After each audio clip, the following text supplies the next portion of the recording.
Hello, everybody. It's Sunday, and welcome back to the Abomination Vault, Hands of the Devil. I'm your GM, Steve, and I'm joined by fellow D&D veterans Mike, Rick, Richard, and Nina, as we all take a journey and crit fumble our way through learning Pathfinder. Say hello, everyone. Hello, everyone. For those of you who are new to the stream or YouTube, welcome. And if you've been with us for a while, welcome back. I see CJ in chat. It's been a while. How's it going, CJ? Nice to see you again. CJ? Hello. One of our first supporters. What's up, CJ? Yeah, and tonight we'd like to start with a very special announcement. This episode is sponsored by Molten Hosting. Molten Hosting has been nice enough to sponsor our episode. And for those who don't know, they provide an easy, no technical knowledge required setup for your Foundry server. In fact, let's take a closer look at just how easy it is. Okay, Foundry's downloaded, everything's installed. Now to connect on port 3000, 30,000. Why isn't this working? GMs, how many times has this happened to you? There has got to be an easier way. Presenting Molten Hosting. With their one-click setup, you will be up and GMing your sessions in no time. Let's check back in with Rick, who switched his session to Molten Hosting. The dragon swoops down, darkening the sky as it blankets your party in its fiery breath. Go ahead and roll your reflex saving throws. Wow, sounds exciting. Let's check in with Mike, who was stubborn and insisted on managing his own server. Okay, my ports are forwarded. The firewalls are disabled. Why can't anybody connect? It's my first day of kindergarten. Let's go. Sorry, I have to set up the server. 10 years later. Dad, it's my prom. Can't you take a break from that? Sorry, I've almost got it configured. 1 eternity later. Dad, where have you been? I'm old and I'm dying. What have I done with my life? Don't be a Mike. Be a Rick. Start hosting your server on Molten Hosting today. And there you have it, folks. Don't miss the most important moments in your life worrying about server setup. Jump right into the action with Molten Hosting. And for all of our viewers out there, Molten Hosting is providing you with 1 month of free service for any tier account. Wow. Make sure to use the code Recall Knowledge, that's one word, when checking out, and your first month is free. Hit !Molten in chat for more information. Thanks, Molten Hosting. Thank you. Thanks, you, Molten. Thank you. And you can check them out at moltenhosting.com. All right, we also have a second sponsor for tonight. All right. The Rollsmith. Let's go. The Rollsmith provides digital dice for your Foundry game. Why let your physical games be the only ones with awesome dice? Let the Rollsmith scratch that itch of needing new dice, which we all are familiar with, I assume. Only a fraction of the cost. They are the dice we feature on our show, and we love all the variety that they provide. Make sure to go check them out at therollsmith.com. And thanks to the Rollsmith, they're also providing one of our viewers on Twitch tonight with a $5 gift card to their web store. Enough to grab your favorite set. Exactly, Nina. Right now, if you want to enter, make sure you're following us on Twitch and hit !contest to enter. And we're going to do the drawing at the end of tonight's episode. Big thanks to Rollsmith. Thank you. Thank you, Thank you, Rollsmith. Rolling. And the Get last, those dice rolling. Yeah. I smell a future segment coming, a future ad roll. So last announcement before we get started, something we've been keeping under wraps and are excited to be able to share. That is, the cast of Recall Knowledge has been invited to stream live on Paizo's channel as a part of their Gen Con online weekend. We are kicking off Friday, September 17th, 2021, with a 9 a.m. Eastern time stream. That's 6 a.m. for us West Coasters. Oh my. Plenty We're of going to coffee. be... We love it. Yep, let's get your coffee. We're going to be streaming our weekly episode of Hands of the Devil during that time slot. It's going to be episode 4 of this book. And I think it's going to be a really fun session. I got some fun things planned for you guys. Thank you to Paizo for the opportunity to spread our game to more fans around the world. And I hope you'll get your cup of coffee and tune in and watch with us that morning. What do you guys think? Excited about that? That's good. Pretty I am excited. Muted Rick. Yep. Muted Rick. Pretty exciting. Got my Steve hands we go. going. Yeah, they got the Steve hands right before he rolled the natural 20, right? Yep. All right. Players, with that wrapped up, who's ready to play some Pathfinder? On a Sunday, too. On I a am. Sunday. Sunday, Let's go. Sunday, Sunday. Sunday. Viewers, go ahead, sit back, relax. Players, let's jump into tonight's episode of the Abomination Vault, Hands of the Devil, episode 2.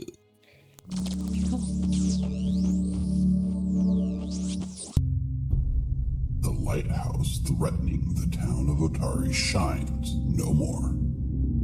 But the town's fate is still being written. These heroes surprised me.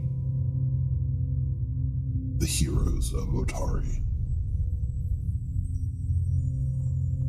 The heroes of Otari bask in their stardom, but it dulls them, weakens them. They do not know the horrors that await them in the Abomination Vaults. Creatures mutated beyond recognition. Things which should not be on this plane. Not to mention the horrible echoes of the past that still linger. Their weakness gives me hope. Their zealous quest gives me leverage. And they do not know the dangerous game that they are part of.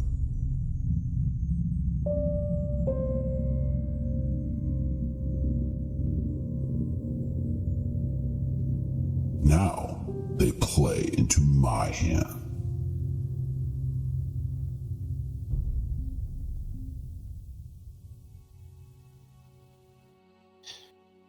We fade in midday over the ruins of Gauntlight, a mysterious keep erected around a landlocked lighthouse, and thanks to the heroes of Otari, it glows no more. But a more sinister enemy lies deep below. The sorceress Belcora has returned, and she intends to reactivate the Gauntlet and use it to eradicate the city of Absalom from existence.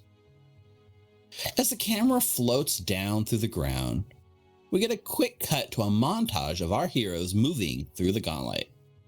They move through a dining hall, move some crates to find a trash chute entryway, and then begin to carefully slide down the trash chute, carefully moving their way over a dead blob of flesh, ending up near the familiar location, the resting place of Otari Ilvashti. We can see the smile in Otari's face as he sees the 4 icons of the Roseguard reunited. I see you have returned, as I knew you would. Like the beach whale said to the ocean, long time no see. Thank you, friends. Long time no see indeed. Anything new down here at the Gauntlet? All has been quiet since you successfully defeated Volok, the mysterious entity in the infinite hallway has not left since. Okay. I think we are in the clear. Oh. If you don't mind. Oh, right. If No. That's okay. Let me show you the way. I cannot interact with those things anymore. Not in my current state. Okay. But I feel strangely revitalized, as if bringing them together again gives me a glimmer of hope. Let me walk with you one last time and show you what needs to be done. And as Otari finally breaks free from this resting place where he has lasted and he's been bound here for 500 years, you move through the caverns and we see the pavilion that you moved past just a few days before, above the grove of mushrooms growing on the banks of this stagnant water. And as Otari comes into view, we hear barking and growling. Both the man and the wolf stand at attention, baring their teeth.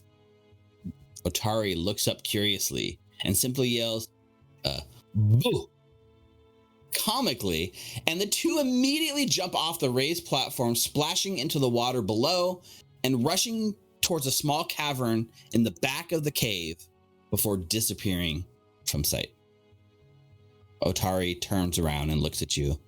Well, that was certainly anticlimactic. Yeah, I didn't know that's all I needed to do. I'll have to talk to him and everything. All you have to do is be dead, I suppose.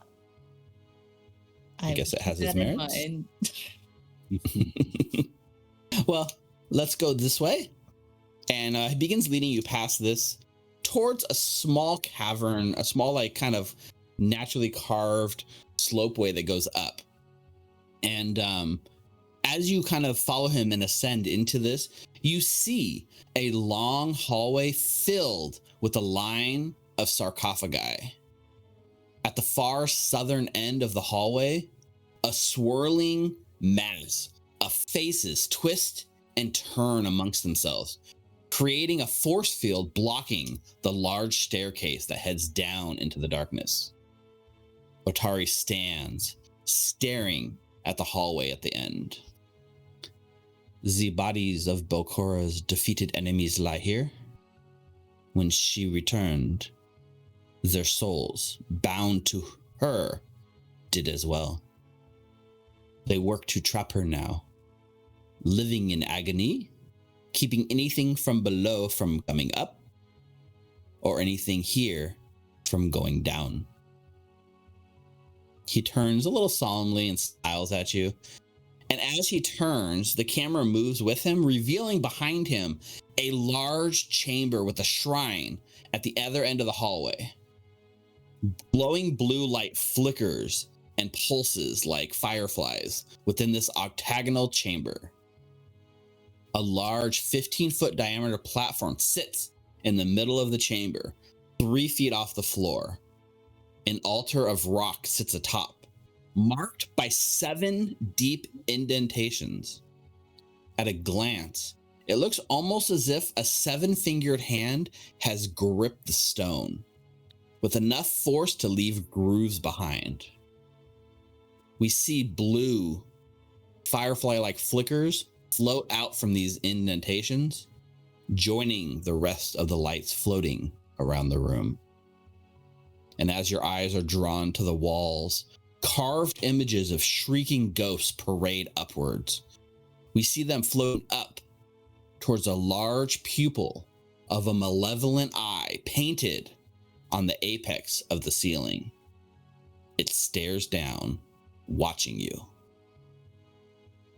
Otari whispers, "The eyes of empty death. I've heard that name used to torment me for years. It's become stuck in my head, always whispering, always at the edge of my thoughts." And then pulling out of this kind of like intensity, he puts on a smile and looks at Nulara. Aye, Captain. He points up at the eye. Get it? Right. Are we ready to do this? Yeah. All 4 icons need to be placed on the altar here. That will put the spirits to rest, mine included. And the rest is up to you. And then hand. Because of the eyes, I get it. Very funny, Otari. Very good. This one, quick. Are we going to vote on if we put these on here or not? I say the ayes have it. I am leaving this quest in the best of hands, I must say. I am having a headache, but here's the blade and the book. The blade looks good on you, I must say. Thanks. You look more like Vol than you did just a few days ago. You have her intensity. Oh. Thanks. So what do we do? He kind of motions over to there's this like 15-foot kind of round altar with this like stone on top of it. And what he tells you is basically just walk up. You just need to walk up and make sure that the icons all make contact with the stone. And that should be enough to trigger our souls to rest. Okay. Well, that seems easy. Let's go. I'm gonna I'm gonna go to Clovis really quick and hand him Zarmavian's book. Clovis, I don't want you to be left out. Come on. And then I hand it to him. Wait. Morlibent was very specific on the handling of this book. He wouldn't know. Everybody, at least 6 feet back. No heavy breathing, no loud talking.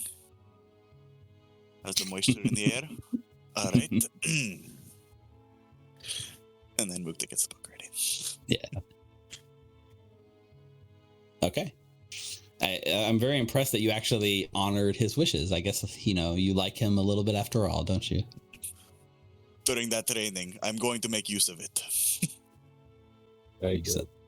And then I hand Clovis the Otari's lockpicks. I said, "Here, you could place these on there." Oh, Perfect. thank you, Mukta. So one by one or all four at the same time, I suppose you guys kind of all approach and you take the icons, and it's a little anticlimactic because I don't know who would go first. I assume maybe like Nulara steps up and places the blade and kind of is expecting something amazing to happen, and as you lay it down, there's no reaction, nothing happens. It's a little strange. Are we doing this right? Am I doing this right? Nothing's happening. Otari kind of laughs. You act like I know what I am doing. I'm just guessing at this point. And then I wait and I look at the rest of them to start putting the rest of the icons. Yeah. Clovis would come up, but Clovis, I'm looking at these lock picks, and Mukta realizing, how important thief tools are to Mukta. I'm feeling pretty good that he let me have these to put on him. So Clovis comes up and puts them on the altar.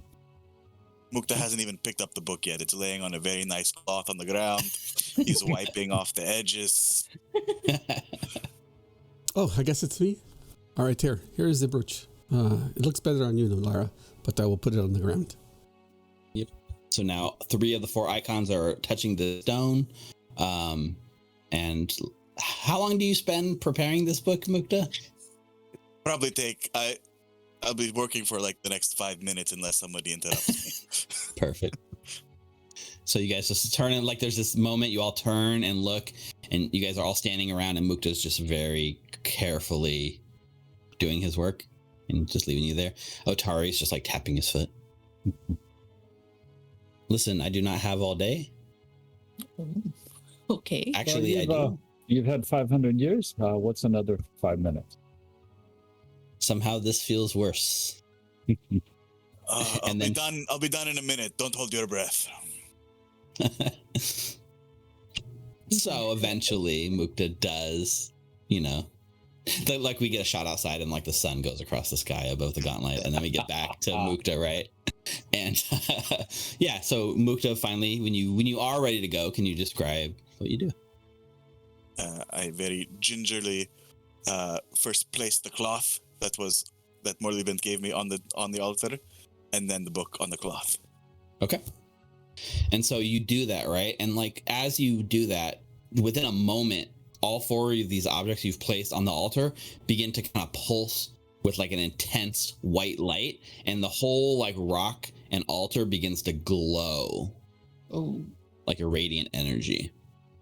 And the camera kind of shifts over to Otari, who's watching you. And Otari is smiling and nodding, and you can actually see he does have a slight bit of tears. There's some water coming out of his eyes, and he says, "Now, you truly are my heroes. the Heroes of Otari. And a bright white light flash emanates from the altar, reverberating down the hallway. And as it meets the barrier, it begins to crackle with energy. One by one, the cries of anguish are replaced by sighs of relief. Thank you, thank you, thank you. The voices echo, whisked off to the afterlife. Otari begins to fade. Remember, never speak ill of the dead. It would be a grave mistake, he says. Say hi to her, Emma, for me. Please tell her to send me a message. Thank you. Even in death, this guy is more like Mukta, or vice versa. Yeah. And Otari fades away, released from his duty. The burden of the knowledge now passed on to you, the Heroes of Otari. And as you gather the icons back up, you look down the long hallway, sarcophagi lining them, the barrier at the end released, revealing a long stairway down deep into the darkness. The Abomination Vaults await. What would you like to do? Here we go. That's it, right? We can go home. No. Mission's accomplished, I think. No, I don't think so. Also, just to clarify, the icons were not destroyed or anything. After the white flash recedes, the 4 objects are just lying there like they were normally on the rock. Detect magic? Yeah, you throw out that detect magic. Huge. I think the strongest magical effect you get in here is an aura of necromancy radiating off this stone. I don't think we should be leaving this stuff here. There is a necromancy on this stone, so I think we should grab it and go. Okay. Oh my god, the book. It's getting black. The edges. Mukta pulls out a identical cloth that he laid out on the altar in the ground. He's got a bunch of that Morleyman gave him. He has to use a new one every time. So then he grabs the book gingerly, pulls out another cloth, throws that one away, wraps it around, and then very gingerly places it back in Ulara's bag. Very nice. I casually pick up the blade. I pick up the lockpicks. And I come over and hand them back to Mukta. So thank you. Thank you, my friend. You took good care of them.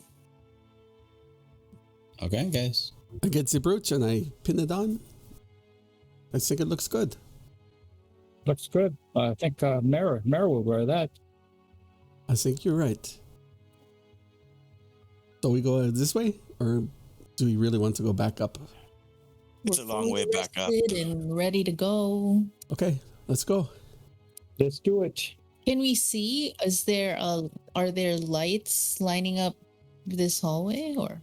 The blue, like basically where you guys are, this room, this chamber is filled up with kind of like a blue glowing light. But anyways, yeah, you're looking down this hallway. The blue light from this chamber, this like kind of firefly like light, it does cause like a blue glow down this sarcophagi lined hallway that reaches just at the edge of the step. So it's like super dim light, but it is pretty dark, and you can see where the stairs start descending. It definitely descends into like pitch black darkness. You want me to cast light on your shield, Nalara? Yeah, we can do that. So I go out and touch your shield and cast Hey, I'm ready. light.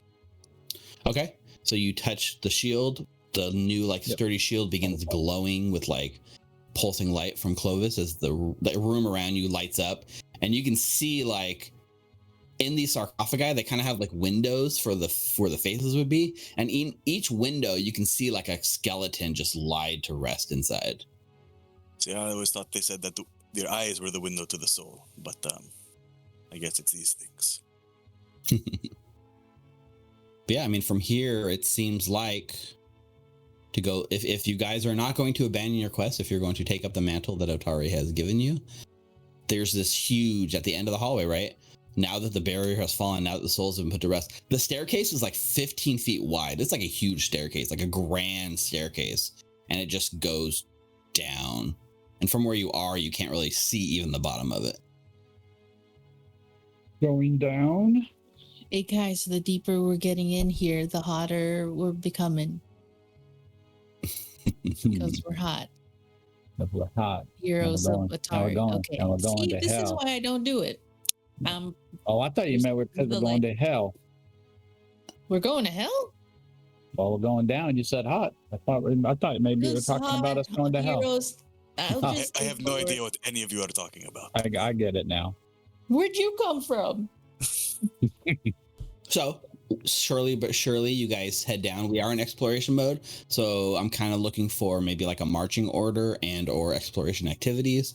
You guys are, this is wide enough room. It's like 15 feet across, so you could walk like side by side in like threes, comfortably, or single file. I mean, you guys tell me exactly how you want to proceed.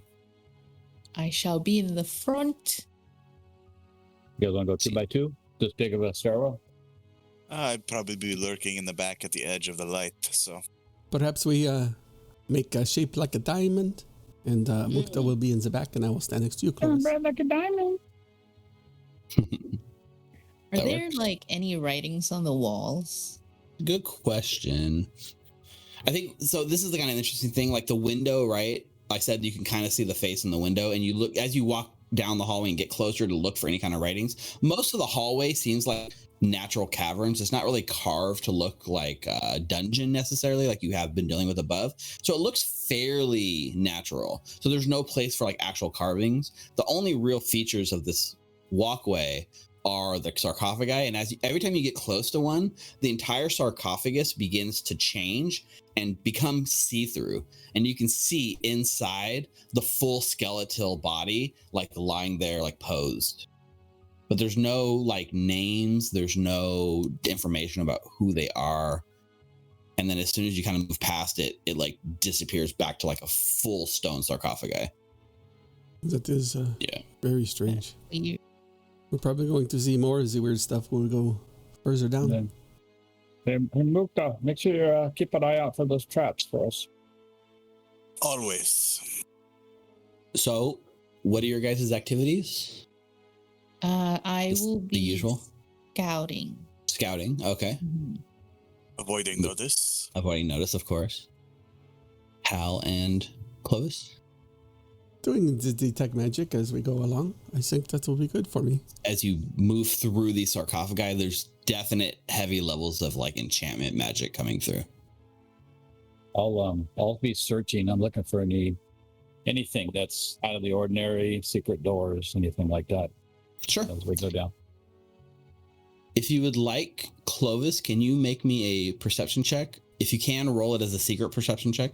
So yeah, so you guys kind of march down through this chamber, getting towards the end. Let's see.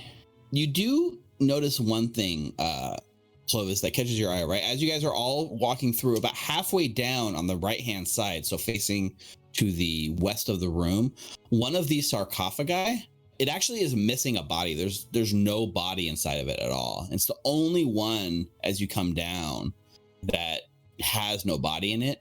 And everyone has kind of seen this and kind of moved past, but you like see it and you stop and you do look at like kind of the rock formation on the wall behind this sarcophagi. And as you do this, you realize it almost looks like the sarcophagi is like attached to some sort of like abnormality in the wall, kind of like a secret door is hiding behind the sarcophagus. Hey guys, take a look at this over here. Notice there's no body inside. Looks like could be maybe a door or something behind there. Not quite sure. Mukta, you're better at looking at that than I am. I don't know. You have quite the eye, my friend, for catching that. Quite the eye, but you have quite the eye for traps, and if that is real. I will investigate the wall. Okay. Why don't you give me a perception check? All right. Blind as well? Yeah, that's fine.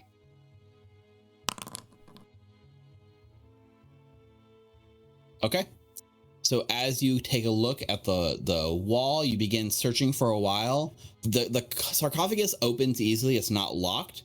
And there is definitely a false back to this side. And it takes you some time working around the edges before you eventually come to figure out like the activation thing. There's like this one pressure point that like you push in and you hear like a tiny clicking noise and the back wall like swings open a little bit. And you've revealed the false back to this sort of chamber. Well, Clovis, you were right. Yeah, and you can put, as you push the door right, it's just darkness beyond, and it looks like from the little light spilling out, you can see like a small, kind of narrow cavern entrance that you like. For you, Mukta, you could just walk through, but everyone else is kind of going to be like pretty tight. I need an architect with some sense.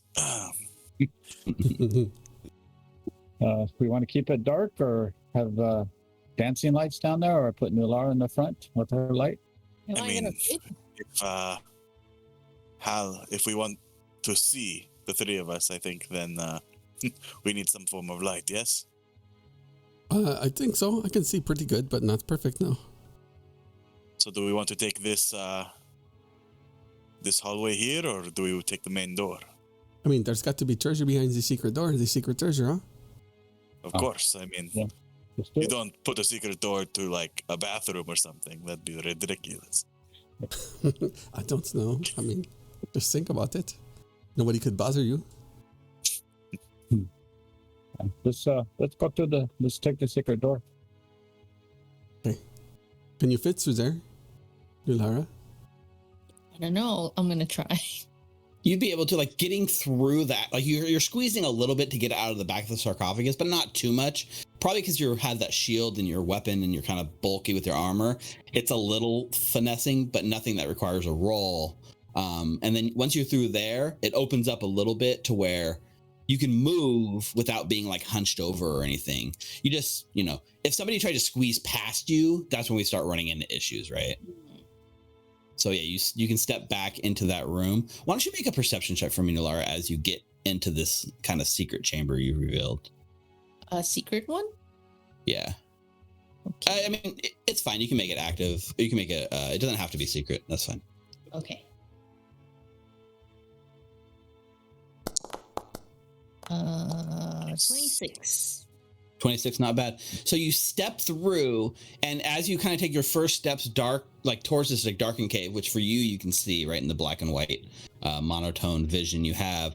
It's not so much what you see, although in the cave that begins to open up ahead, you do see lots of scattered bones just on the floor. It's more what you hear standing here. And you hear this strange hissing, this kind of like stepping noise, and it makes the hair on the back of your neck stand up because you've heard this noise before. You flash back to the graveyard, to the Scalathrax you fought in the graveyard, beamed on top of you so many like weeks ago. And you can hear multiples of these things existing in the cave up ahead. I know. And who's behind me right now? Or is it just me? I don't know who would be the next one coming up behind. Is it Hal or is it Clovis? Probably Clovis. Okay, so it's Clovis right behind you. So there's a bunch of spiders right up ahead. The Scalathrax. Not the spiders again. Did you say a bunch of them? Or just the Scalathrax? One? A lot. They sound like a lot. I mean, I know they have a lot of legs, but it sounds like more. Definitely sounds like multiple, but it's hard to place if it's more than two or not. But definitely multiple. They almost sound like they're like fighting with each other and kicking. You can hear bones like kicking around. I can try and scout it, but I'm not exactly the stealthiest person here. From the back you hear, "What's the holdup? Onward towards treasure." Spiders. So just squish them. It's fine. There's spider. It's an old dungeon. There's going to be Did you forget the spiders. huge one that almost ate Hal? Oh, those spiders. Yeah. Oh shit! One of them.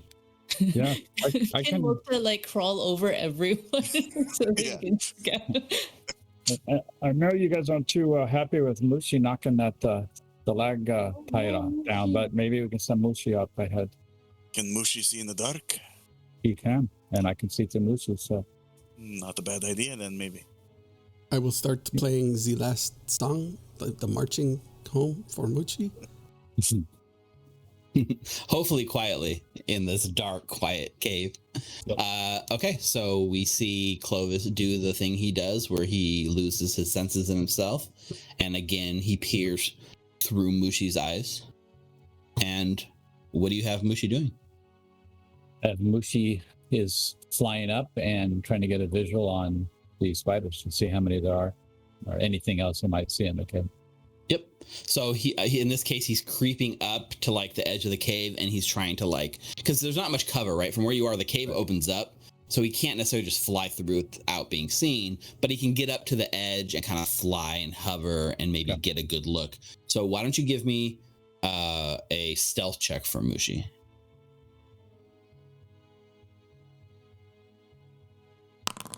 Which last time didn't go so well. Very cool. Okay, so Mushi kind of scouts up. He doesn't go too far ahead of you. He's only about 5 or 10 feet ahead of you, Nular, because it's not too long of a chamber before it opens up into the cavern. And Mushi, or I guess technically Clovis through Mushi's eyes, you snuck up, you look around, and you do a quick glance. You can see in this kind of pen, it looks like a holding cell of some sort. It's just a cavern. It's just a round cave.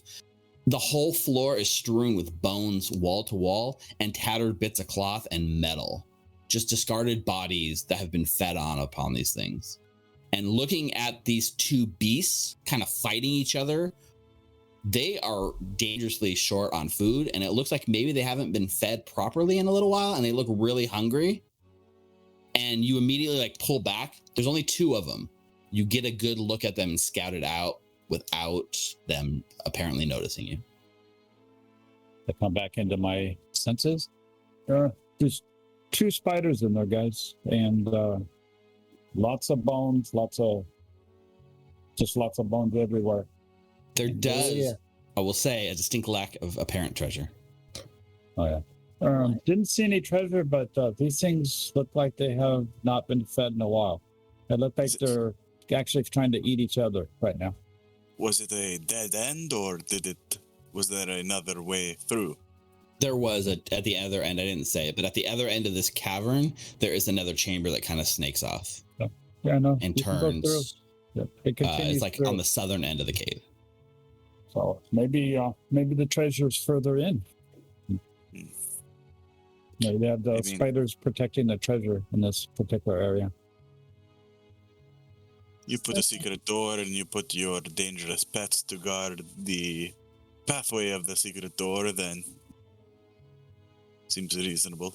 Kind of standard villain headquarter procedure in my line of work. Yeah. Yeah. What you guys want to do? Should we try to kill these spiders? I mean, if you said that they were weaker, so maybe we have better odds. I don't know about weaker. They're definitely hungry, which means they see us, they're going to want to eat us. Very true. But we're also stronger than the last time we fought that one Scalathrax. Very true. And if I remember correctly, what kind of abilities did that thing have? Recall knowledge. Yeah, why don't you make a recall knowledge? I wasn't trying to do it. I was asking them if what they remembered. Yeah, I mean, you can ask them if they want. Some oil slick thing. Clovis, you were pretty up close with that thing, if I remember correctly. What do you remember of? Clovis, I said. I don't remember. GM, what do I remember? Make a recall knowledge. If you have specific lore in this case. Actually, you have Caverns lore, right, Mukta? This would actually apply to Caverns lore, but also you can use nature if you want. Mukta, okay. Clovis? Yes, because my nature's not that great, I think. Yeah, this is, these live in caverns. These would definitely. So you can both make it if you want. Actually, my nature's pretty good. Never mind. Oh, man, I changed my dice. Maybe I shouldn't. Yeah. No, I mean, Clovis, as you do your check, right? You don't remember a lot. The one thing you definitely remember is that they definitely had like a flammable, oily sheen to them. That's all Chloe can remember. Oh, that's right. That's right. Maybe try to remember what I remember. Yeah, make your cavern lore recall knowledge as well. I'd actually like to use nature. Okay, you can make nature. The DC for nature is going to be a little harder because it's less specific. Okay. The more specific your skill, the lower the DC. So it's up to you how you want to do it. All right, that's a 25 cavern Perfect. lore. Scalathraxes. You have a vivid memory of it having a very potent venom, which you then extracted from its body. Actually, it had the venom, but you did extract. What you extracted was the oil from them, and you were able to extract it and sell that to make some powerful alchemical stuff. But it does also include some toxic oil that it can also spray, so it can eject that like oil and spray it on you, which can kind of poison you, and then it makes you very flammable. Right. So I think don't bunch together in this fight, huh? Spread out. So is that the plan? We're gonna go in and attack the Scalathraxes? If we want to go through, I mean, we can always take the main door if you want. All right. No, it's just you're right though. There must be something there. Seems or reasonable. if it's a very clever and witty villain, then they'll place a secret door as a red herring to try to force you to go through, fight more monsters, and then the actual easier way was the main way. It gets a bit tricky. Okay, let's take a vote. Who wants to? I personally want to fight it, but that's just. Hal, you're whispering again. I can't hear you. She's told me not to be really loud because I wanted to play my music. Sorry, but I'm sorry. Yeah. I see what I did. Yeah, I think this might be good for my fireball. I can actually catch them on fire, burn them all. Wait. Clovis. Okay. What? Look, this is very important. If any of us get oil on us, do not cast fireball. Maybe you should do that preemptively. Okay. Understood. All right. Thank you for that. Okay. The acid splash is totally fine though. Okay. So this is kind of the interesting sort of I guess take here, right? You guys are kind of sneaking up and you kind of have the advantage here on attacking them, surprising them in a way because they haven't noticed you yet. But in order to do this, like to get in there without them completely noticing, you guys are going to have to use your stealth to kind of enter combat, right? Otherwise, it's more of a charge into battle. You're not being particularly stealthy about it. Either way, they're rolling, perception against whatever skill you guys use to fight, right? So in this case, I have you lined up. The order I have you guys lined up in is Nulara, Clovis, Hal, Mukta in the back. Is that correct? Right. Is it too late to maybe consider changing exploration activities and instead follow the expert? No, this would be a perfect time for something like that. With Mokta's stealth? Great idea. Would I be in front then? Yeah, would he be in the front though? I mean, I don't think he necessarily has to be in the front, just that he's directing your stealthiness, right? Don't step on that thing, don't. Exactly. Can you pop in, follow the expert just so we can see how that exploration activity works? I remember there was a skill, I don't know if you ever took it, Mukta, which was if you're doing a follow the expert, you don't have that skill. It's the group stealth roll. Yes. Thing? No, 'cause I believe it takes the lowest person's modifier. So I'm just gonna copy and paste it. There you go. Okay. There. I'm at least an expert. You are an expert in stealth, I assume, right? Me? Yes. Oh. Yes, of course. Thanks to your allies' assistance, you can add your levels proficiency both to the untrained. Why am I alarming here? Okay, so yes, everyone can make a stealth roll here. Oh, your token has the wrong name. I don't know how that happened. Fix. Can I play something for you? So it looks like everyone makes a stealth roll for your initiative, right? Go ahead and add yourself. Let me see. Yeah, go ahead and add yourself to the combat. You're going to roll the stealth roll. You're also going to add +2 because Mukta's expert and your level. So you actually are getting a total of +7 to your stealth roll, whatever you roll. Wow. In addition to the modifier that we already have? I don't think so. I think it replaces whatever your modifier is with that. Okay, gotcha. Do we get a +7 to our roll? Is that what you're saying? Your level plus Mukta's bonus becomes your bonus still. So it's, you actually get +7. If your personal stealth is higher, feel free to use your own. No. Otherwise, you can use +7 for your stealth. Yep, 7 it is. Yeah, add yourself to combat. Let's say 33 for Good Mukta. lord. Yeah, that's pretty good, Mukta. Yeah, so you roll the natural 20 on your stealth plus the 7 and gives you a 27. Oh. Okay. So you guys definitely, you all got the drop on the enemies. Yes. So Mukta, you are in the back, but you are first. An army crawl over everyone. I'm going to delay my turn.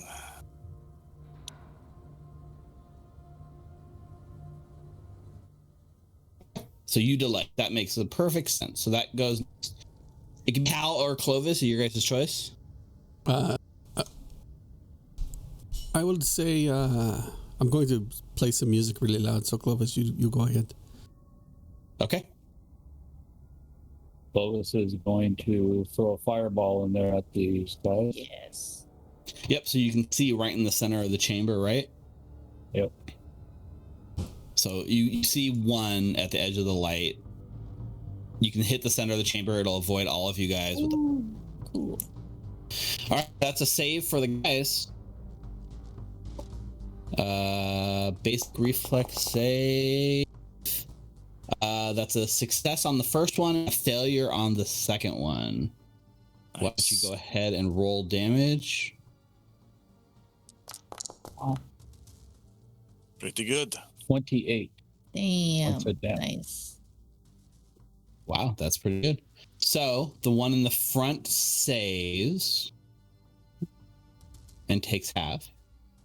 The one in the back takes full damage as there's like the small chamber. The explosion goes off, fills the chamber, and you can see in the front, Nulara, all the oil on the skin at the surface of these spiders are completely consumed and like, and their normal slick sort of like scaly skin is gone, and it's like very like rough again. Whatever oil was coating them is now gone. Nice. Actually, no, they are weak to fire, so they actually take 5 more damage than that. Yeah.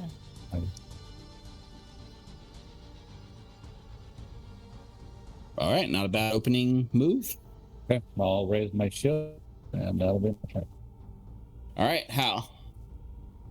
I would like to delay till before the Scalatrix. Perfect.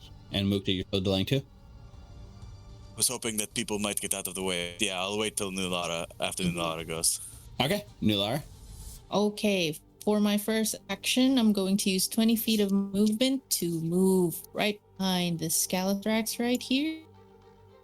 Okay. Second action, I'm gonna hit it with my longsword. Please do. Ba-ba-bam.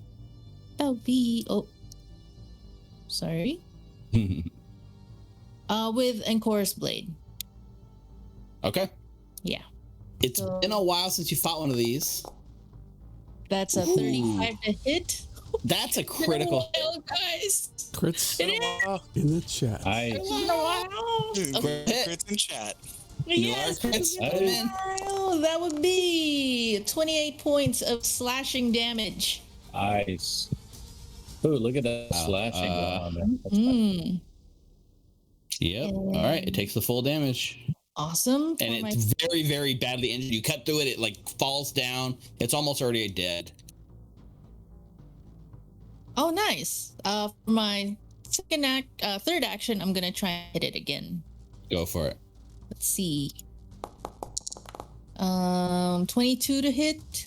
It's a hit, but not a crit. Okay, that would be 9 points of slashing damage. All right, 9 points, not quite as much this time. This one brings it down to his last leg. Like I think 7 of the 8 legs are dead. It's like hobbling around on one leg, but it's still alive. Okay. That's the end of my turn. All right. So now, Mukta, you were delaying to this moment. Yep. I scurry forward, and I can move through allies. What does it cost? Extra movement? Because of the narrow sort of caverns we're in, I think it does. Would that be a squeeze? Difficult terrain. Not quite a squeeze. It's just difficult terrain. Okay. Is tumble through an action? I believe it is. Yes.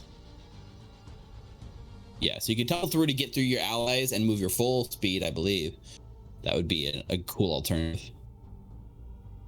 I mean, it doesn't really matter. I'd be using 2 actions to get through, so. But one has style. True. Sure, why not? I will, as long as I can get to here, I'll tumble through. Yep. You can if you do your like 4-legged run. So make your acrobatics check, and if you're successful, you're going to get a hero point. Yeah, you get a hero point. 29. Yes. You're cool.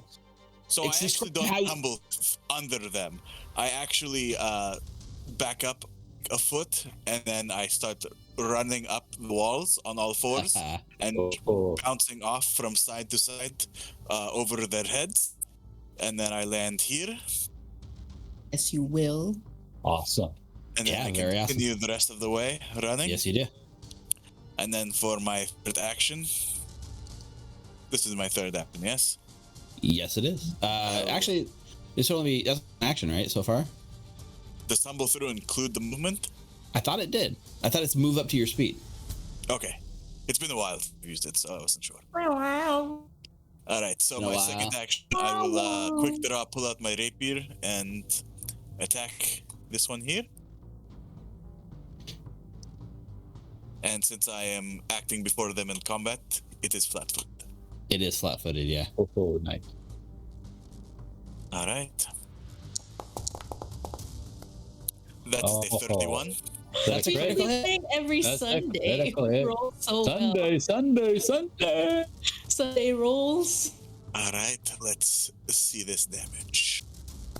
Yeah, I guess actually because you have the contortionist feat,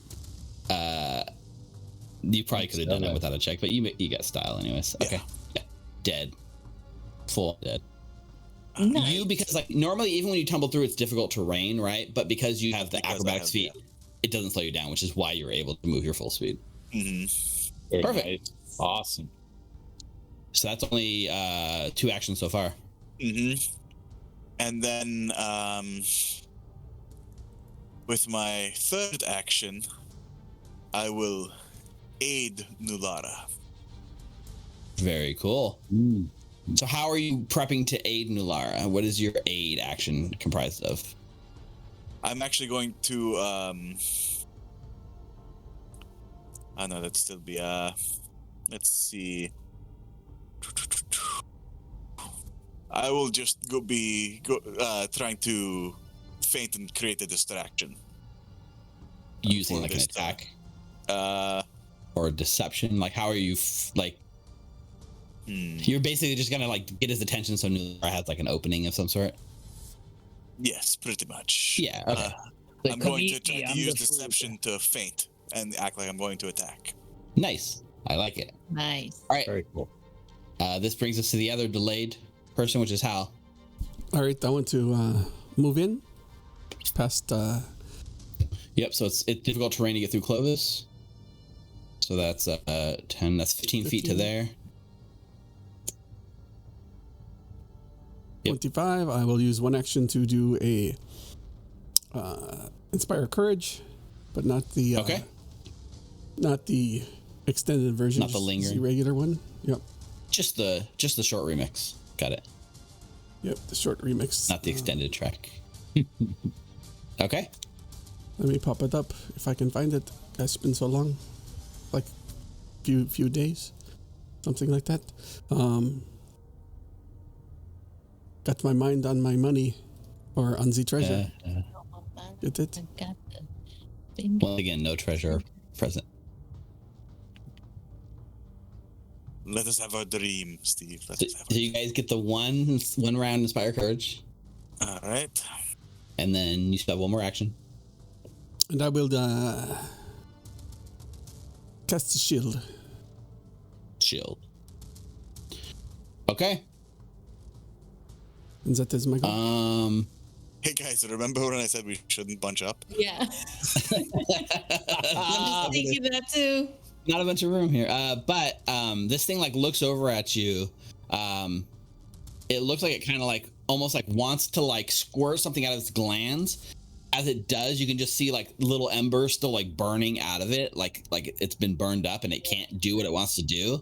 So instead, it angrily like charges right here, makes a move action right next to you, Mukta, and then it uses its jaws to try to bite you. Does a 21 hit? A 21 misses. Nice. Sunday rolls. Yeah, you're trying to get it. Wham! It misses, right? It does have a second sort of jaw strike. It really wants to eat you because it's so freaking hungry. So it is going to take a second attack. Does a 19 hit? Can't touch this. Can't touch this. And like that, its turn is over. It's unable to land a strike on you. You guys are doing much better than when you were level 2. Clovis, it's your turn. All right, so Clovis will move up where I can see this thing. Move right out to the edge of the cave, right where Mushi was kind of peeking around the corner just moments before. And I will do my acid splash at it. Wouldn't be acid splash without an ally in range. Oh yeah, that's a crit. All right, roll the damage on that. This is going to do 1d6 plus your wisdom modifier, which is 4. So that's, you rolled a 6, so that's 10 points of acid damage, which it is not resistant to at all. It also takes On splash damage. 2 right? persistent damage, and Mukta, you take 1. All right. Sorry, Mukta. I welcome it at this point, Uh-huh. Clovis. Okay. And that is my turn. All 3 move. Actually, it would do double that because you rolled a crit, Yeah, it was a right? crit, right? Yeah, that's what I. Yeah, so 6 double to 12. It would be 10. So 20 points of damage Yeah, instead of plus 10. So it takes persistent. 10 more. Yeah. Okay, still alive, but again, looking really hurt. Nulara? Okay, so for my first action, I'm going to stride next to the Scalathrax. Okay. Would this be considered flanking? It is not considered flanking here, unfortunately. I'd have to be here. Yeah. Yeah, Yeah, on the other side of the wall. it's all right. Okay, for my second action, I'm going to hit him again Okay. with my blade. So I will use So my in this reaction moment- to aid. Exactly. This triggers Mukta's reaction as he feints an attack to draw the spider's attention. So go ahead and use your deception roll. The DC's 20 on this. All right.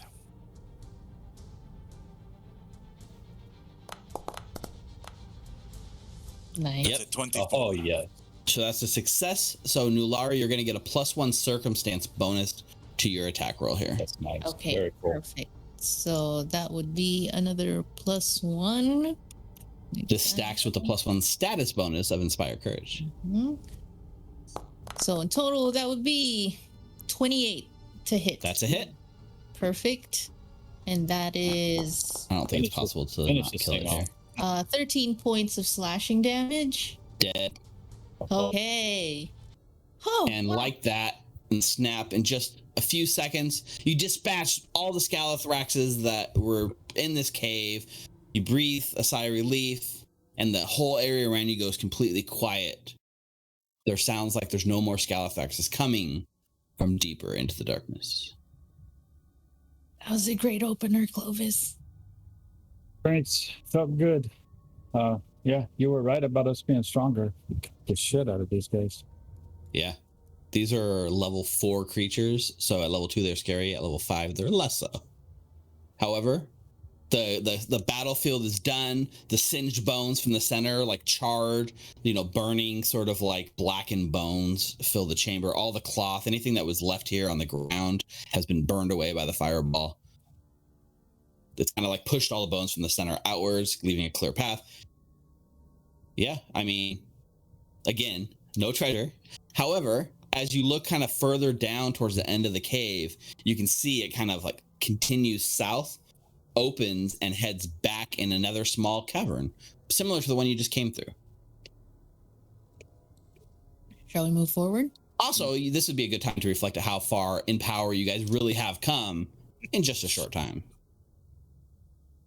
Very Oh, good. that's really cool. Let's push on. Okay. All right, let us go. Yeah, so you guys... You want to pull Mushi up with us? Please? Sure. Yeah, I mean, sure. Yeah. So you guys continue. You guys go back down this tiny, narrow way to the south. And as you guys do push down to the south, down, you come across a dead end. But from this side of the wall, it's very obviously like a false wall that you can just kind of like just pull towards you. There's like a handle there. So like Nulara kind of goes up, pulls the handle, like there's no traps, Mook doesn't find traps. And as you open the handle, you find yourself staring from the back wall of a kitchen. A kitchen. Yeah, there's a strange squat cast iron stove with no chimney, sits within the southwest corner of this room.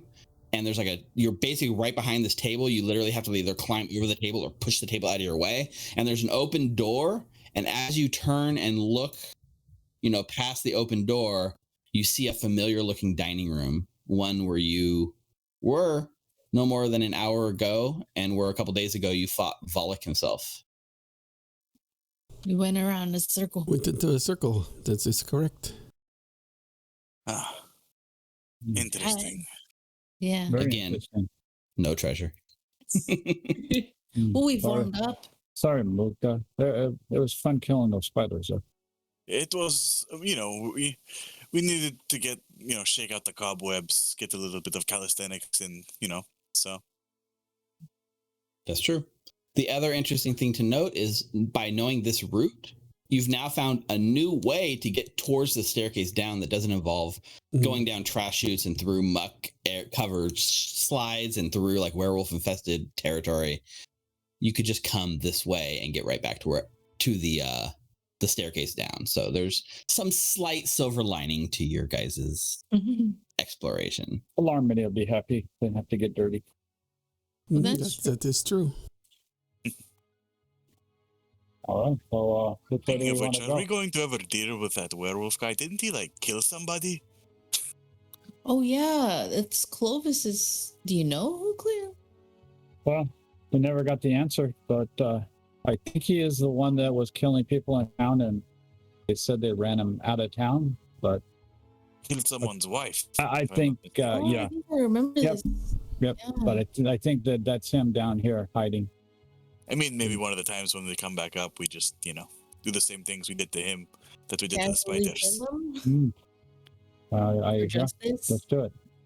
You guys are feeling yourself now, aren't you? Didn't the Otari chase him away?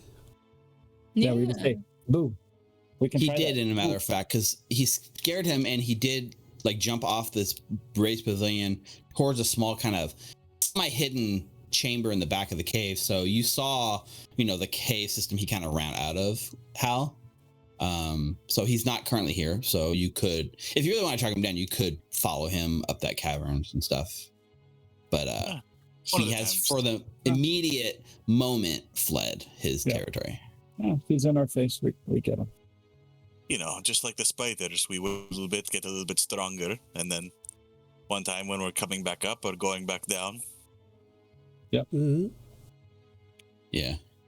Let's focus on the mission. I think we should. Yeah, let us move down. Continue. I think too, as you kind of turn around and go to leave, Nulara, you notice hanging on the back of the door, there's actually something here that was kind of hidden before. I think it falls loose as the door kind of jostles, and you see a very nice looking whip falls to your feet that was tucked kind of in an alcove back here. Oh, it's a whip. So I've made this loot object available if you want to loot it, or I can just add it to your sheet if you want, Nular. Okay, I didn't even know I was here. Got it. I'll just drag it to your sheet. So you do find this whip, and Hal, you put out a ping, and it's full of enchantment magic. It's actually a +1 ghost touch whip. It is a whip. It has got enchantment on it. I'm not sure what it might do, but I'm not sure. Can I use this? Maybe you can use this, Mukta, better than your short bow. I'm not sure. I mean, I don't think that's quite the range of my short bow, but Probably not. Oh wow, this is really cool. It does have reach. So it does have a 10-foot reach. You know, it allows you to trip people and use it as a finesse weapon. Yeah, so it is. I will say you're loaded to the max right now. So even holding this whip is enough to make you encumbered. So you probably will want to pass it on to someone else. So is it? You said it has a ghost touch on it? It does. Do you want it? That's very good. So one thing you can do, I added this new module to Foundry, which is really cool. Next to it, at the end of the Ghost Touch Whip entry, you should see. Give item. Yeah, you see a little thing that says. Oh, nice. Which is weird though. Yeah. Oh, you accepted it. Yep. Cool. There you go. Yeah, So because now you you've have traded. a ghost ruin, right? Mook has a ghost ruin, right? So yeah, so Okay. So I think what happens then is that, you know, that scene kind of plays out. You find the DM gives you guys a little bit of treasure because I feel bad that you guys did not. You went on a treasure hunt and you didn't find anything. So, you know, I'll throw you something that you missed in other places. How's that? Perfect. Make you feel? That's fair. I think Otari did it. It was ghost Thanks, touch. DM. Otari could actually touch it and drop it to you. But there you go. You get a cool sort of magic item that you might have otherwise missed. So there's some time phase. I don't know. Did anyone even take any damage? I don't think so, right? No, nobody did. oh, So Mukta did. you took Mukta 1 point of damage. Yep. Slash damage. Clovis damage, Mukta. Would you like to heal your 1 point of damage? You can lay on hands and refocus. There's millions of ways you guys can do it. Nah, we don't need to. He's tough. Oh, laying on. So what's going to happen is the scene transitions. We go back. We've explored the secret side kind of passage. The cast is now standing at the top of this deep, dark staircase, looking down with your light, Nular, like shines down the staircase. It looks like it descends probably like a good 30 feet. Ooh. This wide staircase, it's 15 feet wide and it just goes down and down and down. And you can hear deep down below a weird sort of pitiful moaning sound echoing up from the vaults below. And I think this is where we will stop, take our break. Oh, early break today. All right. Little bit of an early break, but this No, that's cool. That's good. Lower. I want to get this the talk seems anyway. like a good Yeah. point to stop before we descend, right? Yep. Mhm. So, yeah. So as a reminder, we have an active contest to win your own virtual dice from the Rollsmith.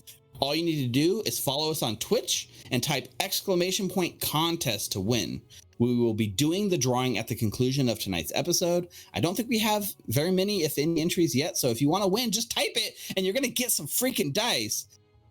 Do Also, it. Listen. Do it. As a small announcement as well, if you're looking for more ways to support Recall Knowledge, we have launched a coffee and a Patreon today. We have more exciting announcements coming on that front soon, but you can find more information by typing !coffee, that's KOFI, or !Patreon in chat, or find the links in the YouTube description. We'll be back in 10 minutes with more Abomination Vault, so don't go anywhere. See you soon. See you. And we're back. So, as the group sits here, taking some deep breaths, ready to take the first step of what may be the end of their adventuring career, and we'll find out soon, the camera shifts just slightly towards our rogue, Mukta. And so the camera, we see Mukta. Mukta, what's going on with you? As we're walking down the stairs, Mukta's just looking over at Hell Harmony pensively, recalling a conversation during the night of celebration at the Rowdy Rockfish. Okay. And so the camera, like, it does like the weird, like, boop, and we get the like flashback, and the text at the bottom of the screen reads 2 days earlier. And there's some rockets, right? The music's going, people are celebrating. We have Lazda reunited with his mom Brelda. They're not leaving each other's side all night. So loud, it's actually really hard to hear what's going on. Just the general ruckus. Al has just finished spinning a story on top of a table, rousing everyone, and I think he kind of descends, sweaty, and catches Mukta. I have an ale ready for Hal, and I'll hand it over to him and direct him over to a table in the corner that's a little bit more quiet. Woo, rock on. We'll be here all night. Be right back. I'll walk off stage. Nice. That was quite the performance, Hal. You better, you bet. Night for celebrations, for sure. Indeed. Thank you for this ale. Of course. Not the first one of the night you gave me, but certainly probably not the last one. I'm sure you'll be fine in the morning. No problems whatsoever. Been doing this for a week now. Yeah. I wanted to talk to you for a bit. It might be the ale talking, the celebration of our victory, but how are you doing, Hal? I'm okay. I mean, we have to make more money so I can, or becomes a mayor, so I can go back to Diobel and win the hand of Caroline, of course. Bum. But, we're doing okay so far. It's only been a little while. We made some money. Well, some of us gave it away. For a purpose. Of course.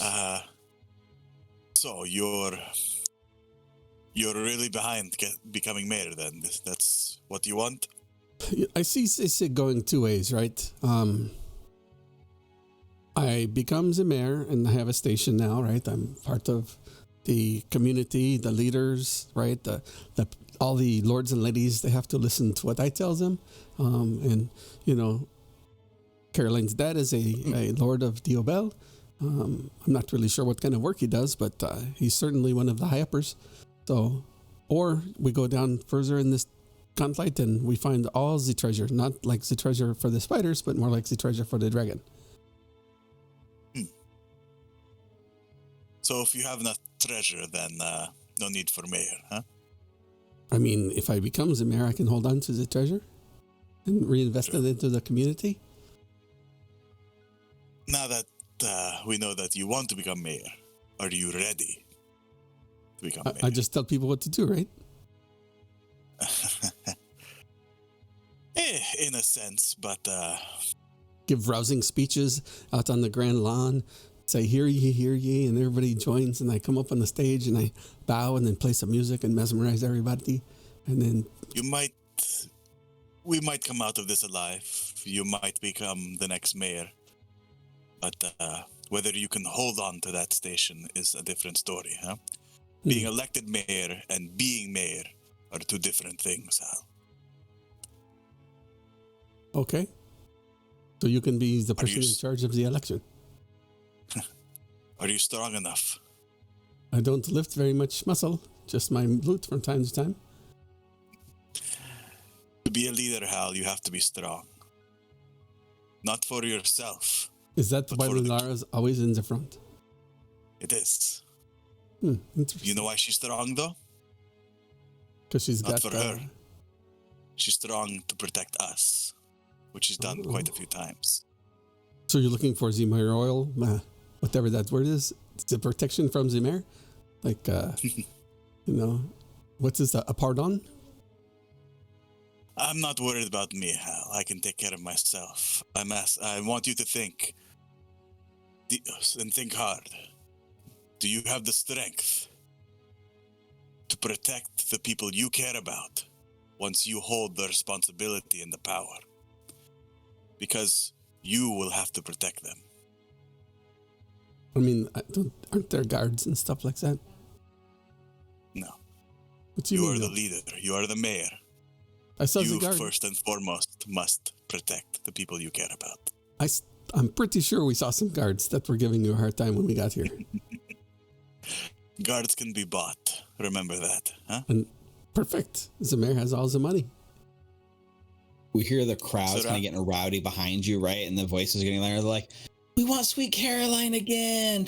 And they begin chanting, "Caroline, Caroline." Caroline, let's do it. Caroline, I'm out of time. Your fans await you, Hal, but just think about what I've said, huh? Okay. Make more money, hire some more guards, do some push-ups and pull-ups, and tell people what to do. Perfect. All right, I'll be ready when it's ready. They said like a month. We don't have much time. We should get down back to the halls below the lighthouse. We should. I think I'm drinking too much ale. I'm getting all sentimental. Go, have fun. Shoo, get out of here. All right. Thank you for the... So- And they down it and go back to playing. I the down same mine song. and go get another one as well. Yeah, so Hal like goes off, and then the camera lingers just on Mukta for just a little bit. So like, what's Mukta's reaction to the sort of response he just got? Mukta smiles at first as he watches Hal go, and then for a moment when he's by himself, he takes a more moderate sip. He's actually been drinking less than what people might have assumed. Puts down the ale and just looks over the crowd, looking to see any of familiar faces that might be marking Hal Harmony. And then just slowly thinks about his own options and going forward and what choices he might have to make in the future. And there's sort of like the wavy lines, like doodaloo, doodaloo, doodaloo, as that kind of like wavy turns back, and we see, Mukta staring at Hal. You guys, Mukta's in the back behind Hal as you guys descend in the diamond formation down into the darkness. Okay. So, as you guys descend, the further down you go, the more unkempt and sort of decay is showing on this staircase. So this crumbling staircase leads to a cracked and badly stained mosaic tile floor. To the south, a walkway encircles a round, gaping pit, leading to a spiral staircase that clings to the inside edge of that pit. A twisted iron banister follows the edge of the walkway and stairs. The acrid smell of chemicals and rot, with just a tinge of sulfur, wafts up from the pit's darkness.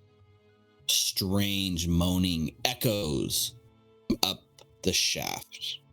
And as you kind of reach the bottom of these stairs and Nulara's taking the lead, the first thing that you notice as the light kind of goes out just at the edge of your dark vision, Nulara, there's this strange creature. So this pit opens, right? It's this round pit, huge diameter. It looks just descends straight down in darkness, right?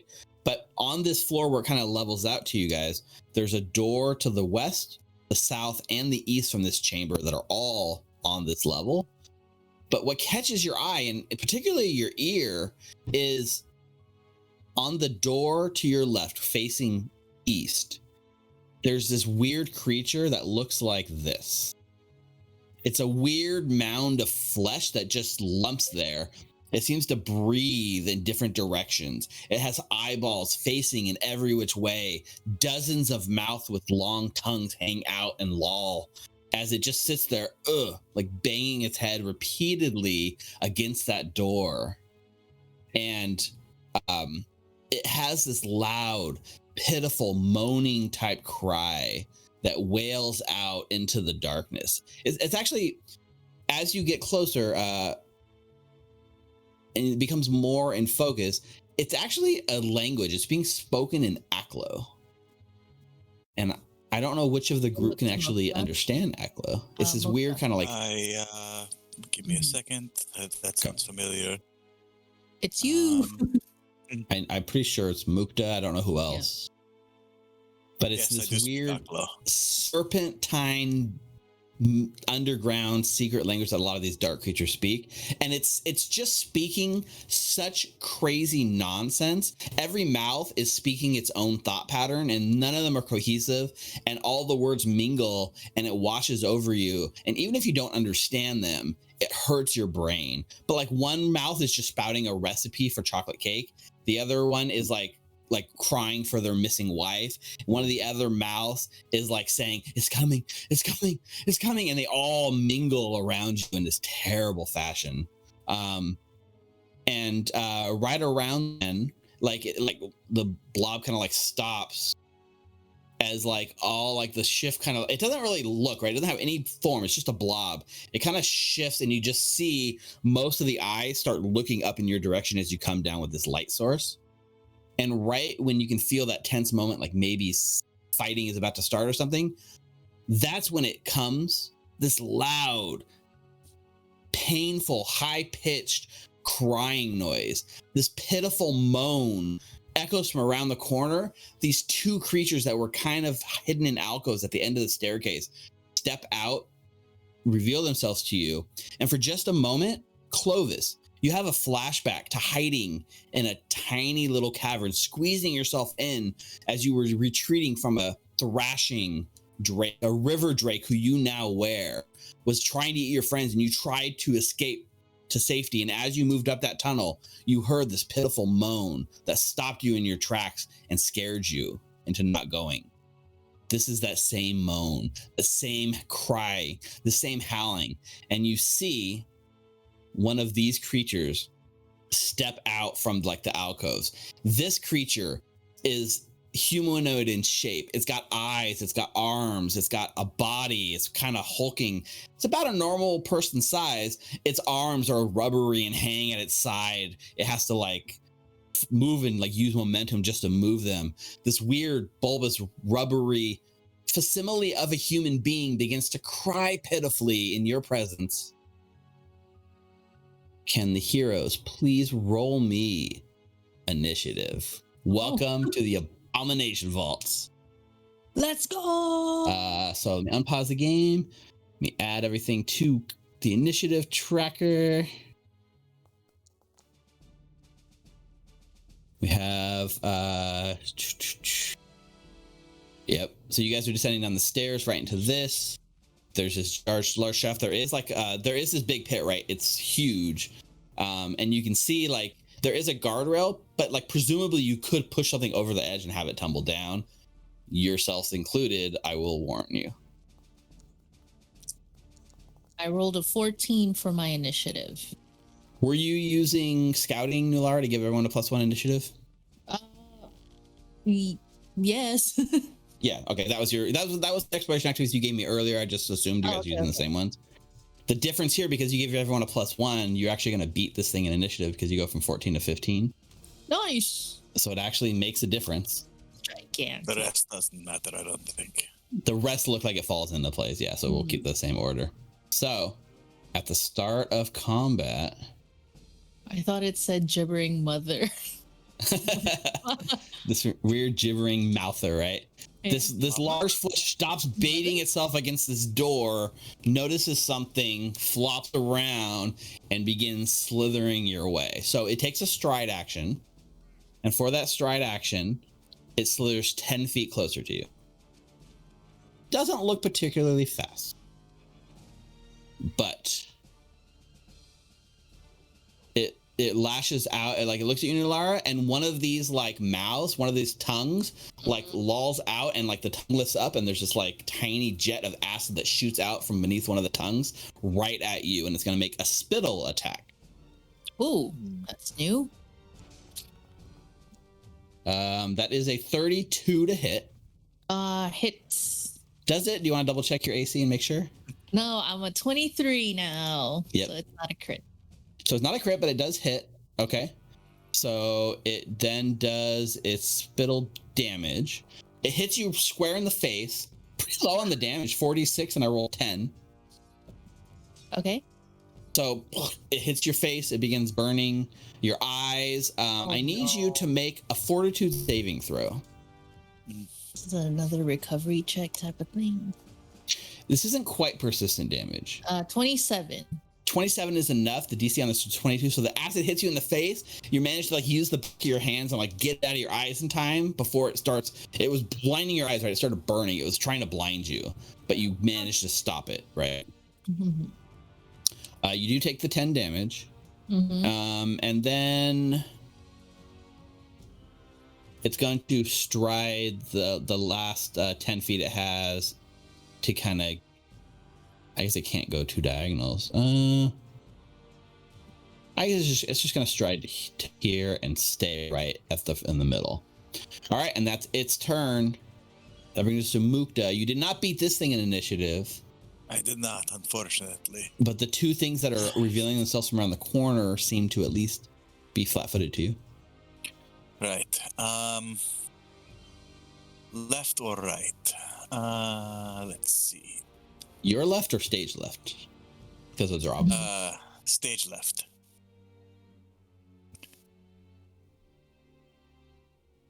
Stride. For my first action, second action, I will quick draw my short bow and attack. Okay. It is partially covered by the corner, so it's going to get a slight thing, but you can still target it. That's fine. I guess I could have moved up one and it's the same. Yeah. Okay. It's the same. It's the same either way. Okay. Yeah. Take that shot. Roll good. That is a 33 to hit. 33 Nice. is a critical hit. All right. Oh, I do gotta. Okay, do your critical hit, and then I gotta stop and rewind a little bit because I did forget something. That's fine.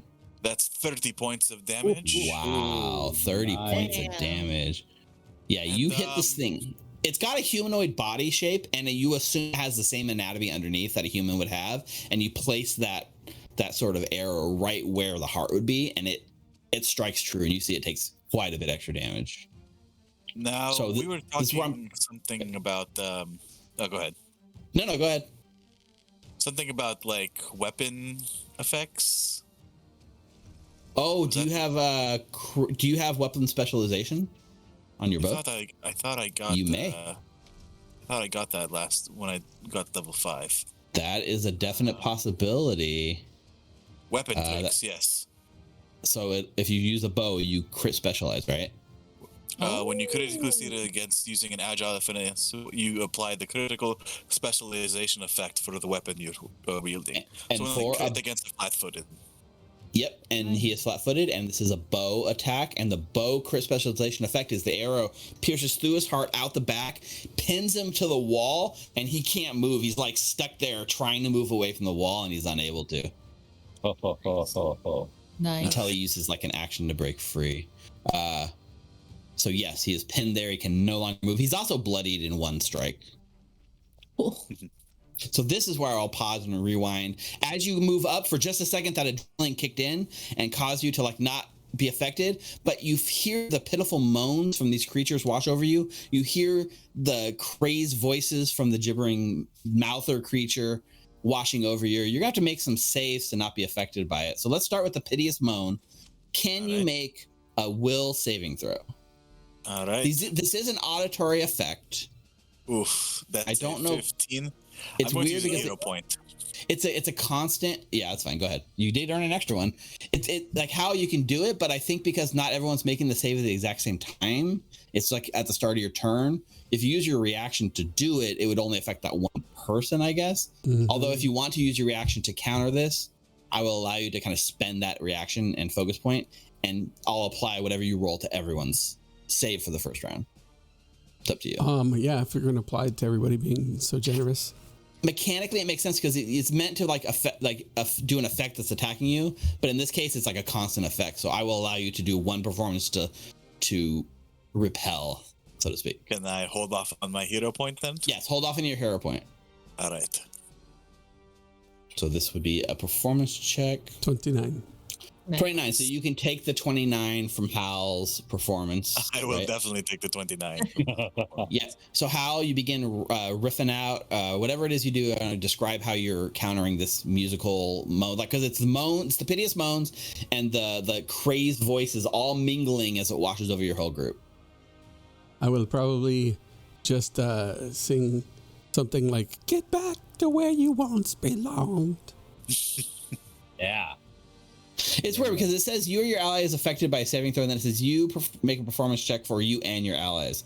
So yeah, I'm just gonna it's definitely working. Okay, so 29, it successfully drowns out the piteous moan. It also successfully drowns out the jibbering. You are not affected. You're actually it's a critical success on both. So in the meantime, you are not affected, and you become immune to the piteous moan for 1 minute. So good job. Nice. So I think you may still have another action. All right. For my other action, I will move back. Okay. You're immune to both effects for 1 minute. So that's awesome. And that's That my takes- turn. That is to Clovis. Now, Clovis, are you taking the 29 on your auditory saves as well? Sure. Why wouldn't it? Exactly. So you're also immune to these auditory effects. All right. Somebody in like YouTube is gonna be like, actually, Steve, you can only do it against one effect at a time, and this is 2 distinct effects, and they're probably technically right, but it's awesome, and I don't care. Clovis, go ahead and take your Okay. turn. So, question: where do I need to get to for? Is there a way for a 30-foot cone to hit both these guys? The cone. So you're talking about like hitting these two. Yeah, these two here. How long is the cone? 30. 30 feet. I mean, 30 feet cone's huge, right? Yep. So yeah, you could do that. You will also note that like there's a third one hiding right here that like Mukta just demolished. Right. He's behind So you- here. I just can't see him. Right. I don't think there's a way to get all 3 of them and not guess- hit Nulara. No. How about if I move over here? I still have movement. Would I be able to hit this one that Mukta got and this other one? So Yeah, it's the same thing, right? It's just yeah. weird I'm gonna hit image. those towards there. So all right. So I'm gonna do Vomit Swarm.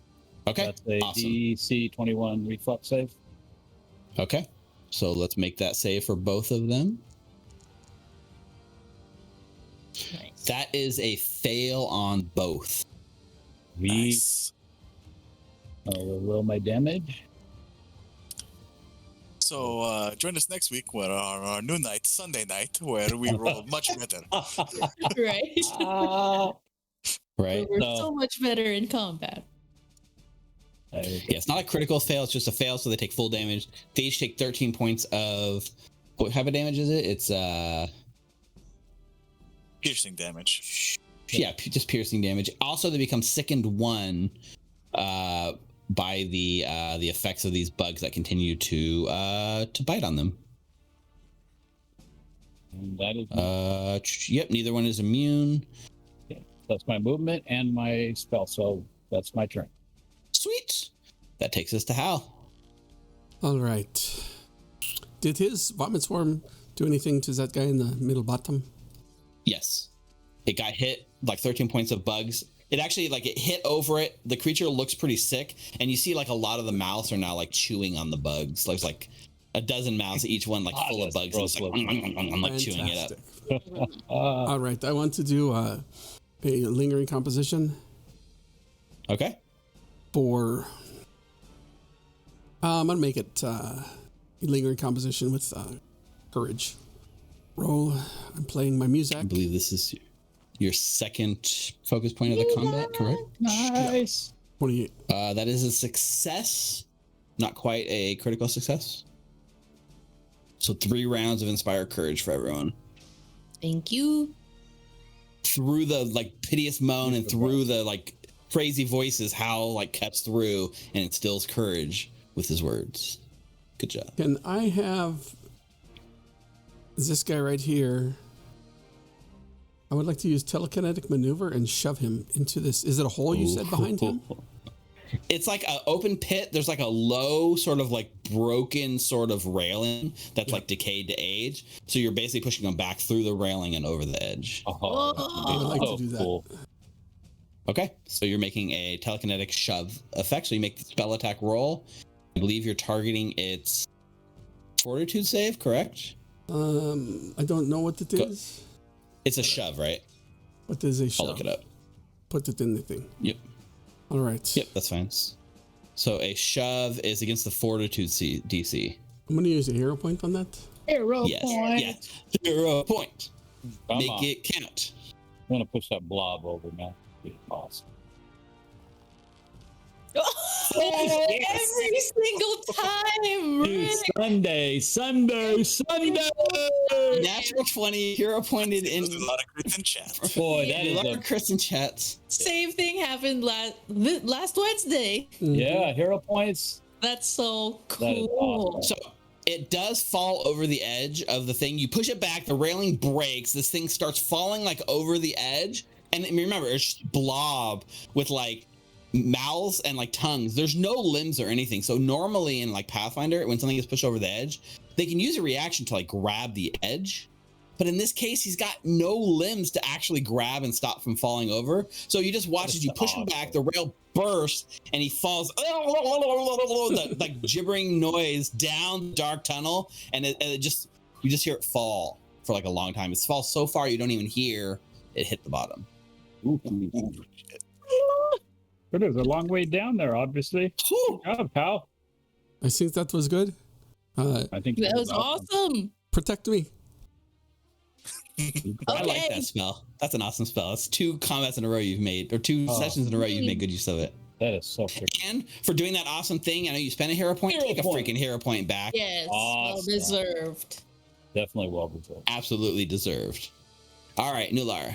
Okay, for my first action, I'm going to stride over this creature that Mokta already injured.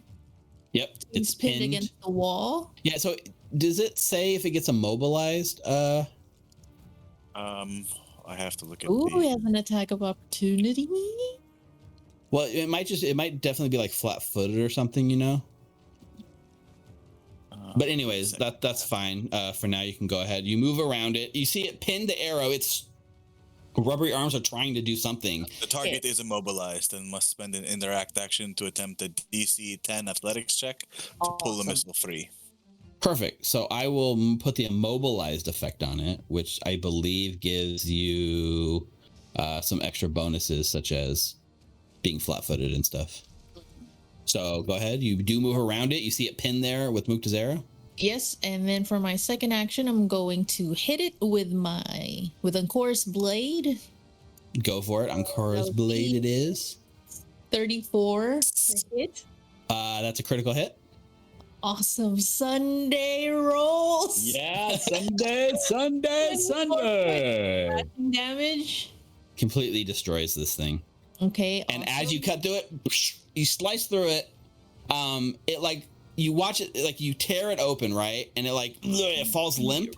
And then you watch it as it starts going, and it starts opening up, and it explodes in a acid wash that is actually a 30-foot emanation.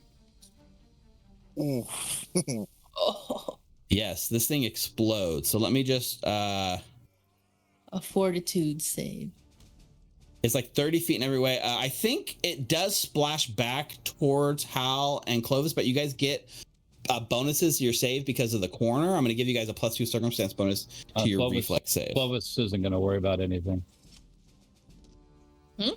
I have Drake. You have a certain amount of acid protection, but not immunity to acid damage. So if you Nulara, Clovis, and Hal make a fortitude saving throw with a +2 circumstance bonus for Clovis and Hal. All right. So would you say will? Sorry, will save? It's a fortitude save. Fortitude save. 22 for Nulara. Okay. That is a success. So I think you take half damage. Okay. Hal, another natural 20. Clovis, another natural 20. Oh, all right. Let's go. Sunday. Whoa. Amazing. Okay.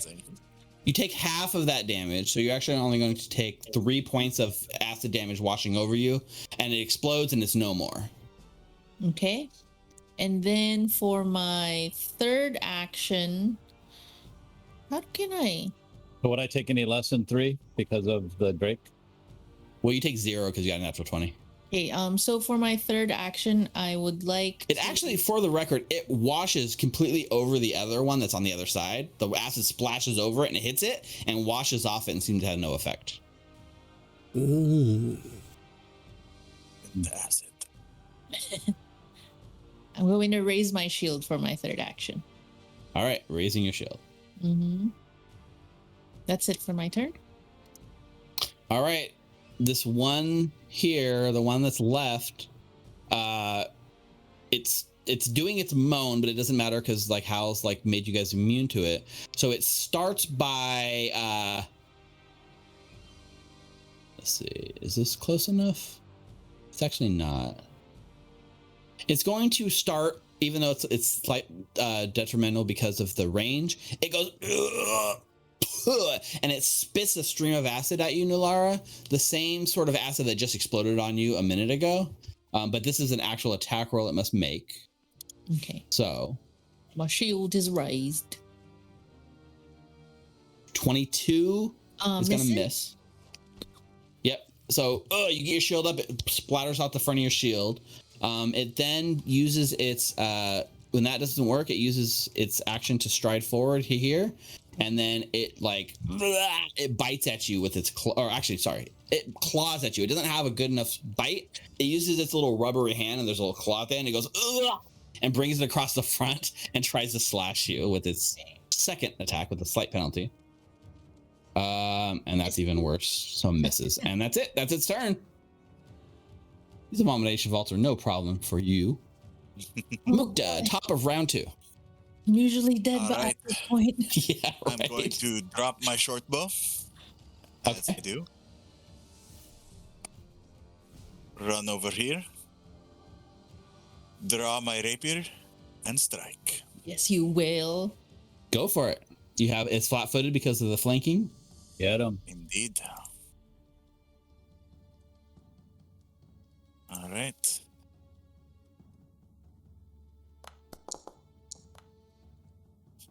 $26. Yeah, that's a hit. Not quite a crit, but close. All right, I'll take it still. 13 points of damage. Yeah, a little low on the damage. 13 points of damage. I rolled 2 ones, but what can you do? So you aim for like where you think its kidneys would be, right, from the behind, but you hit and like whatever has warped it has kind of shifted its kidneys in a slightly less position, so you don't get the strike you wanted. All right. And for my third action, I will aid Nulara. Thank you. What are you using to aid this time? They're going to do the same thing. I have my rapier, so I'm going to feint an attack. Deception. Perfect. All right, that brings us to Clovis. Okay. Clovis is going to move up here. Okay. And I am going to cast Worms Repast on him. Okay. Going down the stairs is fine, right? You can go down the stairs. Going up the stairs is like stairs right there? These are stairs, but you have enough movement to get there. I'm just saying, as you go, you kill over a little bit. Yeah. I just want to You get. would also be in darkness in that corner. That's true.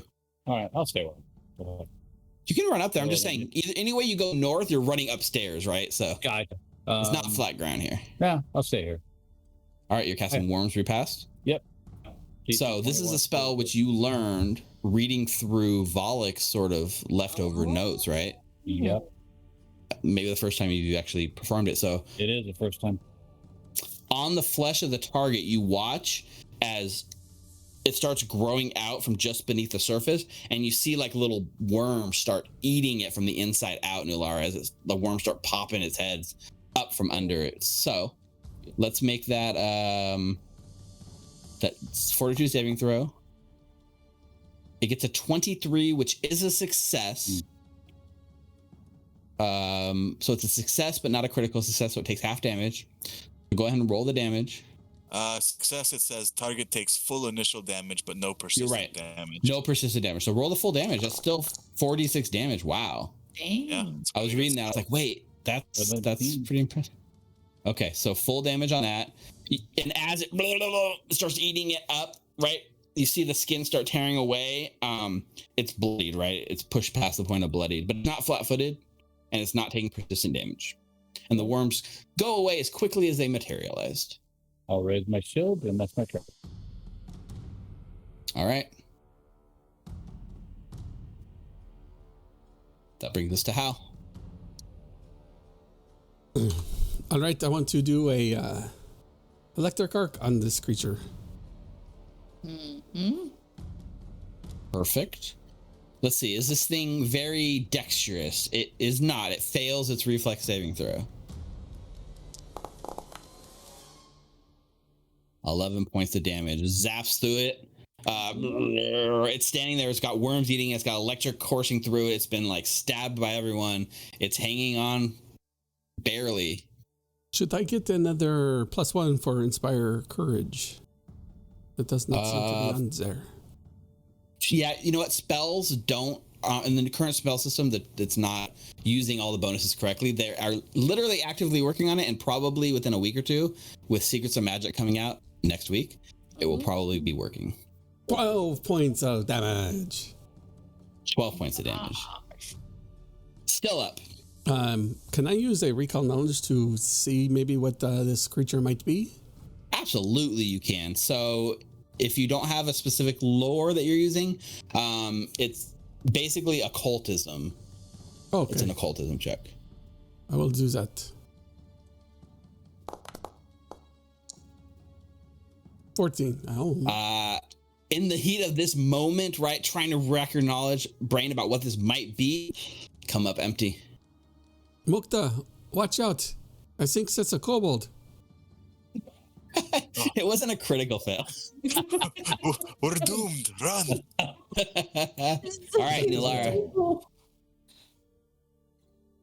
Okay, so seeing, like, I feel like I know what Mukta is gonna do, so I'm gonna nod at him and strike at this creature with my blade. Perfect. It is flat-footed. Mukta. It's flat-footed. Mukta, make that deception check to give her the +1 to her check. Oh, God, that's a natural. Wow. So that means it's actually a +2 to your check, Nulara. Okay, so I nod at Mukta, and then I actually smirk a little bit as I arc up and try and hit this thing. Yeah, Mukta comes in, and it like moves its head to dodge the blow, which then triggers you. 35, that's a critical hit. That's plus 37 actually. Yeah, it's a critical hit even without the +2, but 37. 22 points to slash. You were actually really close to like a double crit if that was the thing. Yeah. Nulara, how'd you like to do this? Okay, so seeing how Mukta tries to feint an attack, like I said, I'm gonna arc my blade up, and then as it goes up, and then I see that it's a little elevated off the floor because of my strength, I'm gonna push it down to the ground. You push it down to the ground, you pin it down there. Oh, damn it. It explodes in a giant acid splash, and it actually covers the entire party from this angle. So I need every single one of you, including Mushi, to make a fortitude saving throw. Gee, you haven't been near death in forever. That's a 22 for Mukta. 24 for Nulara. Perfect. Damn. That is a 13 30 for for Hal. Hal. Sunday roll. So I need Clovis and then Mushi. Roll. 23 for Clovis. Come on, Mu.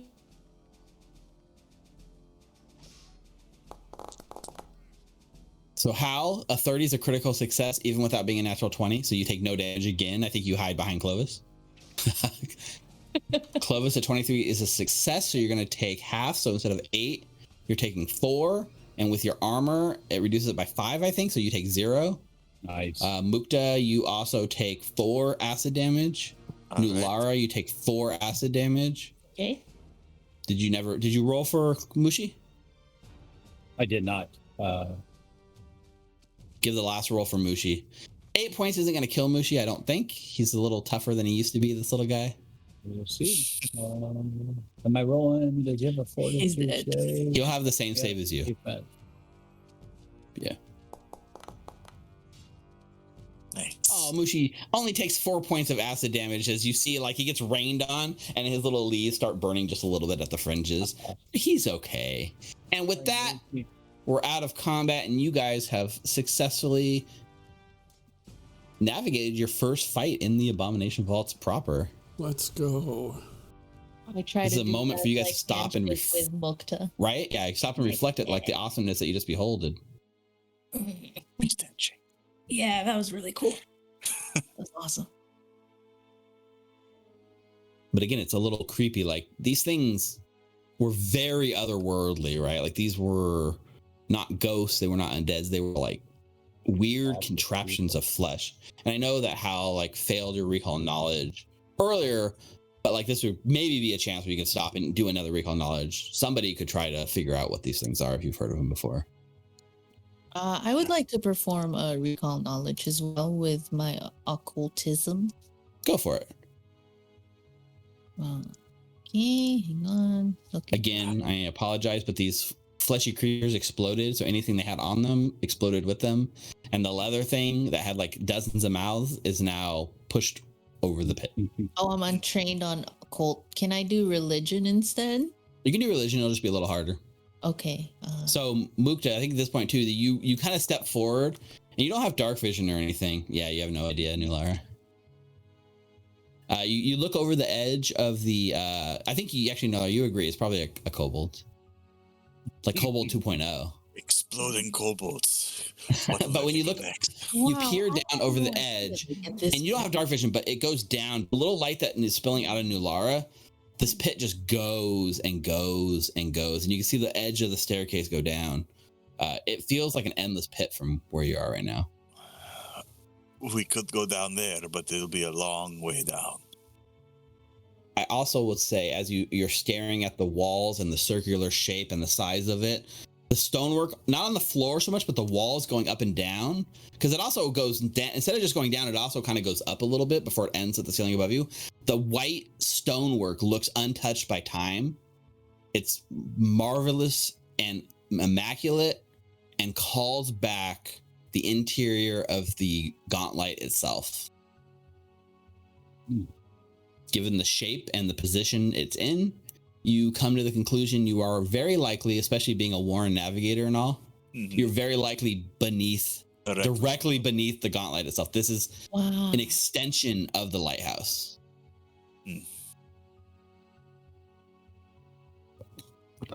What is it? So, maybe that light coming from the pit up.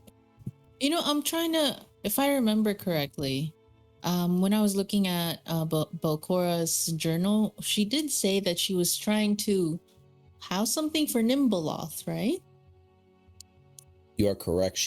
It was more that there was a spot below the earth, which she called the empty vault, where she says Nimbaloth touched this fragile world, in her words, and the callings, the visions that Nimbaloth gave her caused her to seek it out and to build the dungeons down to find it. Bokor is a little obsessive, and then I relay. I just remind everyone about that part of the journal. You said empty vaults, Steve? The empty vault is what she called it. Yeah, it should be in your journal that you have for her too and stuff. Well, this pit also leads directly straight back up to the Gauntlight. So, should we turn back, or means something down there? There's got to be something down there that's feeding the light upward, I would think. True, but I don't know. I don't think we want to go down there directly, do we? I think we need to. Yeah, weren't there 3 other doors? Yeah, so from where you're looking, right, through the broken railing, where Hal did an awesome maneuver and broke this railing, right, there's a door to your left which heads like stage left, so it heads east, where that creature was hitting its head against the wall. Directly across the pit, right before the staircase starts descending, there's a door to the south. And then to the right, on the west side of the room, there's another door that leads, west. Right, there's like a little wall, so like, it's like if you were to like jump down, you could kind of jump around the wall and descend the staircase. And then there's also the fourth path you can go is the staircase just descends deeper. And with your dark vision, Nular, you look over the edge going down. It looks like it descends about 40 feet down to the next level. And then the staircase continues to go lower. And you can see for about 20 more feet as the staircase goes even lower. And that's as far as your vision can see. And as you look over the edge, you get a glimpse of a large, weird, worm-like creature that looks to be standing guard. I'll give you a... And this one was on the north side, right? I'm talking about the staircase going down, like south, right? If you were to follow the staircase down 40 feet below you, there's a large purple creature, like a centipede type worm, holding a sword in its tail, and it intensely looks to be looking down the staircase, so much so that it doesn't notice you above, and you're able to pull back before it notices you. Okay, so this south side is just a bunch of staircase, but at the end of it is this giant worm with a sword on its tail, like wrapped around its tail.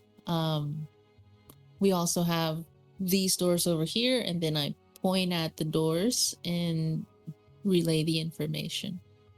Right. So I guess the question for you guys is, which way would you like to go? When I was leaving Diobel, my father said, "Go west, young man." So, of course, being my father, I did not heed his words, and I went east, and I found you guys. That was good, but I think maybe we should go west. My mother always said west is best. And, I always listen to my mother. Of course. I did pop up the purple worm creature you saw, Nular. Oh, Jesus. I guess you wouldn't know it's purple because you don't have color, but it's a large, and it's large. It's a large creature. It takes up 4 square. We'll die if we go down this south side. Purple people eater. Yeah, kind of. So Nulara was just like a little worm, Nope. with like... It was a huge worm. I think it would crush. Its legs are, one of its legs is taller than you, Mukta. Oh. Yeah. Maybe we don't go down the stairs right now. Yeah.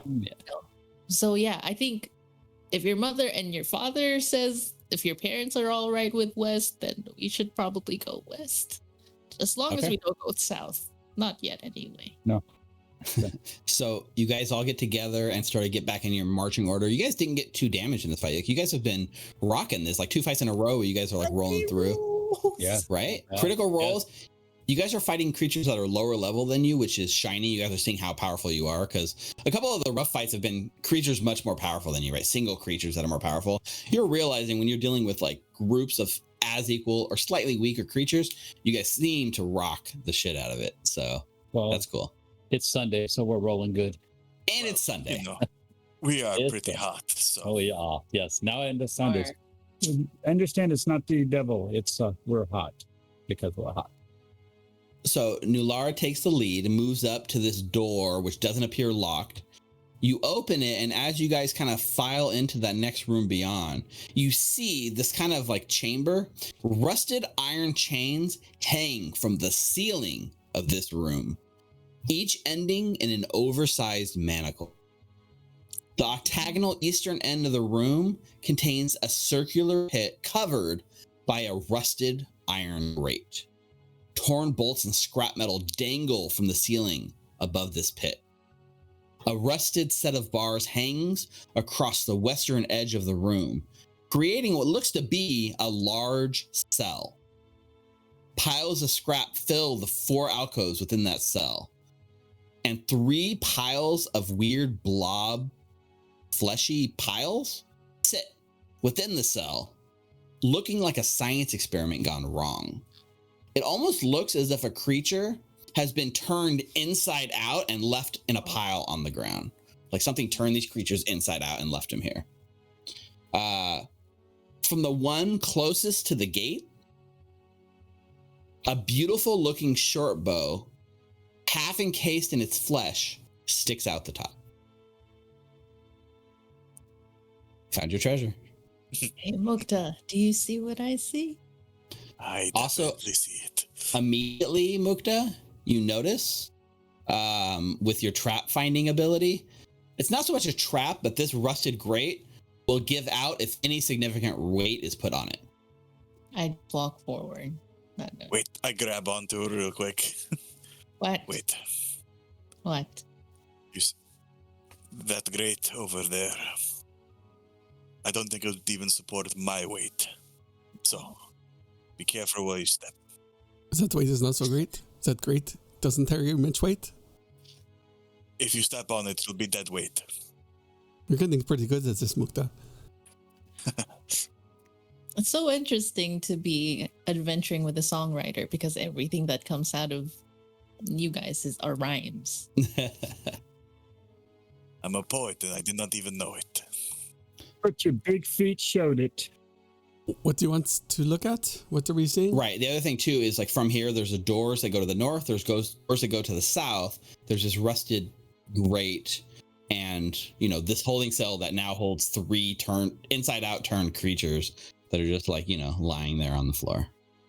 How far down is it, you think? Yeah, can we see anything past the grate? Like what's on the bottom?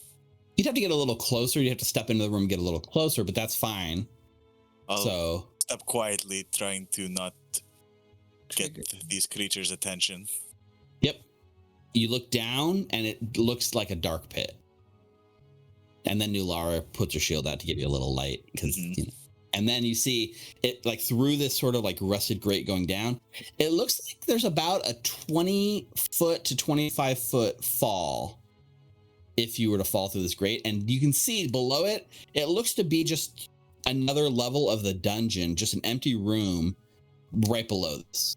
Doesn't appear to be anything below. I was thinking maybe we could use this as a sort of trap against those creatures if they mindlessly rush forward, but I kind of want that short bow. Which short bow are you speaking of? You see that one kind of... You see what looks like kind of like a colon, Like kind of wrapped inside there. Like in music, it explains the next thing? Sure. Yeah. I don't see that. Everything's on it. You see it now? Oh, is that thing over there? Yeah. Oh. Yeah. Hey, do you want that short bow? Maybe I can, perhaps I can grab it with my invisible hand.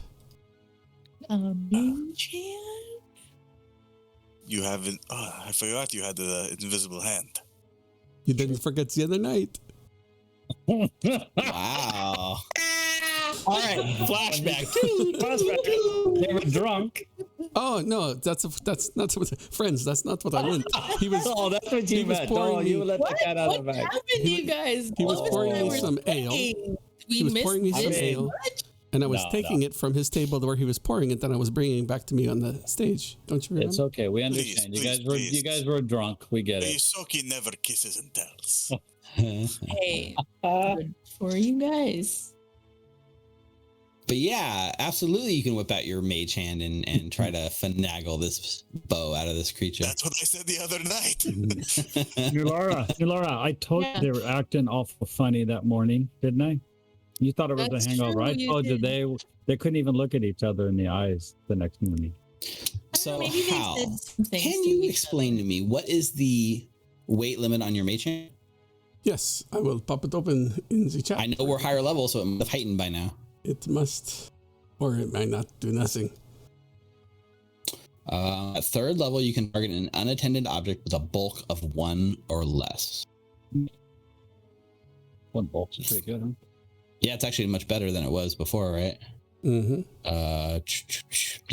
This bow is a 1 bulk thing. So I think you reach out, you use the mage hand, it reaches out. I will give a check here. Can you give me a thievery check to see how finesse you can be with this bow? Okay.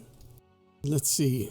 A thievery. Because it's not quite unattended, but I want to give you a chance at this because it sounds really cool. Not so good at this. But better than I thought. Better than you thought. I will say you beat the creature's DC. So you reach out with your mage hand and pull it out, and this short bow, this really nice looking short bow, gets yanked right out of this creature and floats with your hand right on the other side of these like jail cell bars. And with a little bit of finagling, you're able to slide it right through the bars and pull this bow right over to you. And you have successfully extracted the bow from the creature. All right, Mukta. Don't say I never gave you nothing, so here you go. You giving it to Mukta? I can't use it. Oh, Hal, you shouldn't have. You're too kind to me. And not only did you steal the short bow, you killed the creature as well. Oh. Quite It's an still- amazing feat, my friend. It is a nice short bow. It's definitely magical, as you can tell how like enchanted. The runes carved on it and this composition. You know that this is a +1 striking composite short bow. Ooh. Nice. Stuff. Sounds magical. It's very magical. So I'll get that out to your character sheet as soon as we can. Almost That as was- magical as your night the But other really, night. Hal, that was quite impressive. If you ever decide to quit music, I might have a job for you.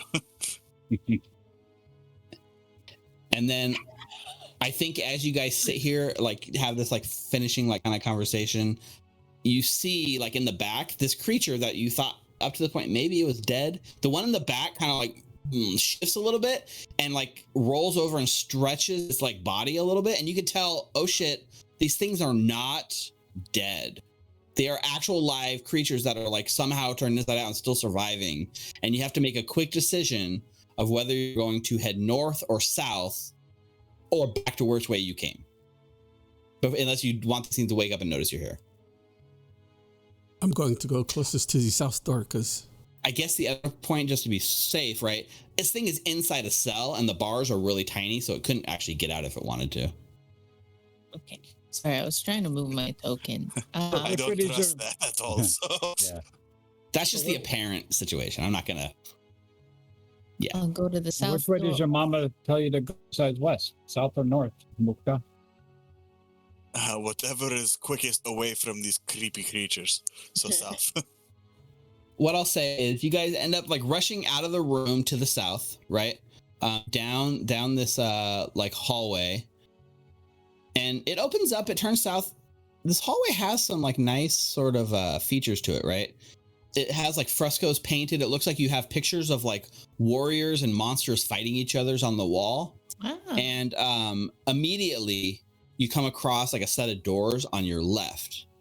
And the words written in Undercommon right above, it says first aid. what does it say? I should really learn how to read this. First aid. It might be a good room to take a breather in if we need it. Shall we head in? sure. Perhaps it has some healing potions that you might need more. Hoping So it's I'll the check the door. first kid. Door looks untrapped. You don't sense any traps. It doesn't look locked. You go in and you find yourself in a room. It's fairly big, right? It's like a walk-in closet. It's probably bigger than most bedrooms you've been in. Shelves of dusty bottles and surgical equipment line the walls in this room. Cobwebs and dust hint that this chamber has remained untouched for quite some time. At the center of this room stands a solitary pushcart. And in this pushcart, there is all sorts of supplies that you kind of look at. A lot of them look to maybe have been sort of decayed or lost their functionality to time.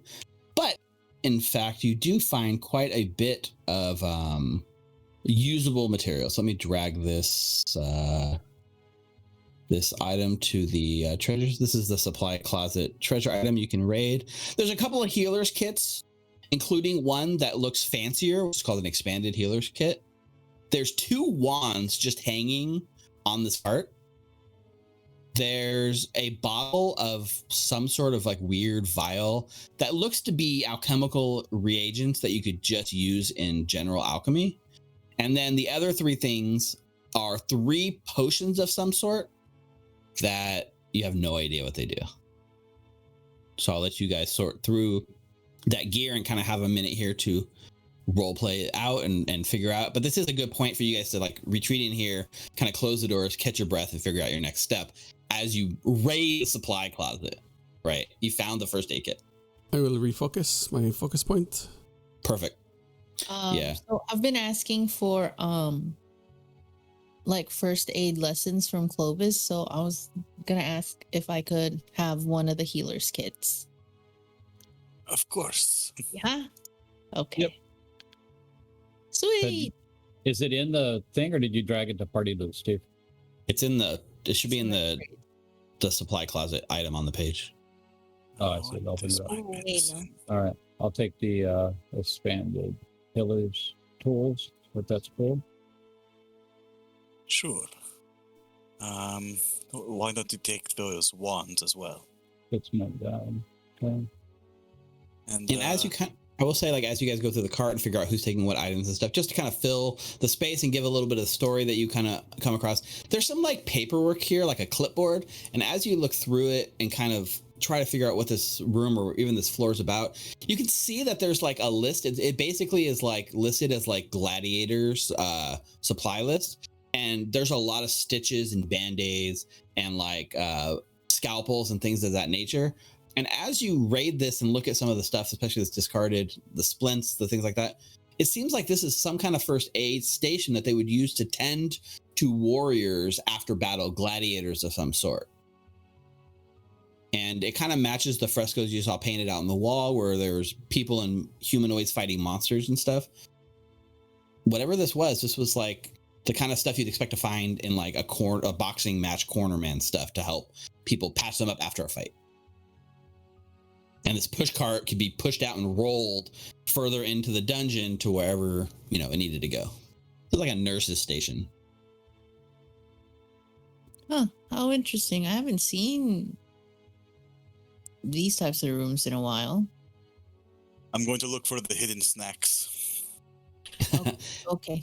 There are plenty of like snacks, and then you open and it's like moldy and like decayed and like, it's rotted over the last 500 years. You can take a bite if you want, though. While they're refocusing, I haven't seen my maker in a while, so I'm just gonna look in the corners to see if like, where are you? Where are you? Right. Mm-hmm. Yeah, and you're reaching out and looking in the corners. You do get a sense in the corners of these rooms as you like really focus into it, and a little bit of the shadows. You do feel a presence that's here with you. The presence itself is giving off almost a warm embrace to an extent, one that feels like you are definitely on the right path to the reasonings you were here. Like whatever this presence is, it approves of your recent activity. Okay, I'm going to go out on a limb, and hopefully without the rest of the party hearing, I'll just go like, Ancora, right here. The shelf on the northern end quivers and the whole shelf falls over and like bangs and like scares the hell out of everyone. I was trying to be subtle, but okay. I'll try to be subtle and head. Oh, let me fix that really quick. I go to the shelf. I know during our lessons you've mentioned this name, Nimbaloth. What can you tell me about it? Him, her, them. Nimbaloth? Across the room, Clovis, you don't see or hear what Nular is doing, but something in the air gets cold around you and you feel the hairs on the back of your neck stick up. And suddenly you have a strong desire to make sure that you have that book still somewhere on your person. And over there, yes, you speak to the air and you speak the name Nimbaloth and you're trying to get some response or connection. You get nothing back. No, Laura, can I see that book real quick? One of these that fell? No, the Whispering Reed book that you're holding. Oh yeah, I pull it out of my backpack. Here you go. As soon as you see it, there's like a little bit of relief that comes over you. And you feel like it's not compelling you, but you feel in the back of your mind that you need to read more. So I'll go Do over I in the corner. notice the relief that washed over his face? Make a perception check for me. Yes, I will. If This will when be this against loads. Clovis's deception, just his passive deception, which is only 11. So I think it's pretty impossible to fail this as long as you don't roll a natural one. We don't Look, know. if he starts calling it his precious, then we have some. Then we I mean, have Critical success. There's definitely something. Precious. Actually, not quite a critical success. Yeah, there's definitely something weird about him. Like, why now all of a sudden? Why is he asking for the book? It's weird. Isn't Cora still behind me? I'm actually just in my head, just thankful that they're there. I haven't seen them You in- don't feel the presence of the shadows anymore. Okay. The moment has passed. But like in your mind, you get a slight vision, just briefly, of the graveyard and of the sort of like tomb or kind of grave site that you had been tending to, that living inside for so long. And in your ears, you hear the cawing of a raven-like creature that nobody else seems to hear or react to. Okay, I'll stay on the path. Yeah, something in your vision is literally drawing you to a spot that you're very familiar with. Okay. Okay. And then I'll just watch Clovis. Nulara, are you going to take these healer's tools? I got a kit. One of the kits. Oh, so the tools are different than the kits? Well, there's 3 total, right? 2 regular and 1 was the Okay. I took advanced the. one. Oh, it said I took Hal one. took one. Oh. Clovis took the expanded. So, Oh, it didn't Millard, say did you I get one? Yeah, take that one. Yeah, immediately you can identify these wands too between you and Hal, right? One is a wand of healing, but a level 2 wand of healing wand. And the other one is a wand of summon animal, which you can use to conjure an animal. I do not need this healer's tools. Somebody else wants them? I could use them if when it comes down to a pinch. Yeah, take I'm them. going to drop all 5 of my torches. Is that- Yeah. You're like, why the hell do I still have torches at the bottom of my bag? Dump, dump, And I dump. have an ever-burning torch. Why do I need all this? Exactly. And I still have my now expanded Hilder's toolkit is on my belt. It's on, Yeah. on me. It's a really cool find for you as well. Don't forget you also have the bow, Mukta, which I'll add to your character in a second. How big? How many bulk is that book? The Whispering Reeds. 2. Okay, I can actually carry that now. Yeah? Ooh. Mm. What do you think? Yeah, Clovis is like, It depends. Lara, I mean, no, I got it. like- I got it. I just keep Yeah, I it got on it. me now. Are you sure? Yeah, you've been You carrying it were for a having while. trouble with it. I mean, I'm okay earlier. to carry it. But you know, you've been carrying a lot of stuff. I see you throwing your torches away, so I don't, don't like to have to get rid of your torches. I mean, I never really needed them in the first place. Okay, all right, I'll let you carry those then. Thank you. So I think a little bit of time passes here as you guys are kind of in this room. We do like almost like a crossfade. A little bit of time passes, and the last thing we see before we fade out the dark, right? You guys leave your little supply closet, continue on the southward path, and you see from the east, to your left, the east, some twinkling lights in a large chamber. And as you guys walk out and step into it, you find yourself on a balcony that overlooks a walkway. And as you look below, you can see the staircase descending from that southern door, the one that you didn't want to go through earlier, right? Back towards the giant pit. A giant staircase that descends from there down below you and creates a walkway that heads way far to the south. And from that far south end, as you're kind of staring at this balcony, torchlight glows and reveals a giant arena pit sitting far, far to the south. And even from where you are in this higher vision, a large, immense creature that must be close to like 50 feet tall lives in the bottom of the pit as it slithers its way across the arena. And the camera kind of pans back up this like long hallway that you guys are kind of standing over, like watching. And we see like the horror in your eyes this large creature making its home down here in the Abomination Vaults. Luckily, it's locked up in an arena and it's not in your immediate path, and you probably won't even have to worry about it. But that's where we fade to black. Ooh, So, Clovis. good job, everyone. Get ready to rumble. Pretty fun little session we had here, and you guys made some short work of those combats and made it look easy. Yeah, that was Sunday awesome. rolls. Sunday rolls. Yeah, Sunday. Yeah, we should play from Sunday on now on, right? Well, Wednesday, we're all going to start rolling ones again. Exactly. Wait, except for the GM, right? Look how the GM's rolls. They weren't that good tonight, right? A lot of fails. Right. Where on Wednesdays, it's crits all the night. Listen, you guys want to switch to Sundays? I'm fine with that. But anyways, I hope you guys had fun tonight. That's going to do it for this week on Abomination Vaults. Thank you to Ninna, Richard, Mike, and Rick for playing with me. It's been a fun night as always. Thank you to all of our viewers, both live and those of us on Twitch, especially CJ, who's out with us all night. Thank you for that. Everyone else, don't forget to follow and subscribe on Twitch, YouTube. Help us. We're really close to some of our goals and the humps we've been trying to get over, so do that. But real quick, let's pull the winner of our $5 gift card to the Rollsmith. Good for any set of awesome dice from their shop.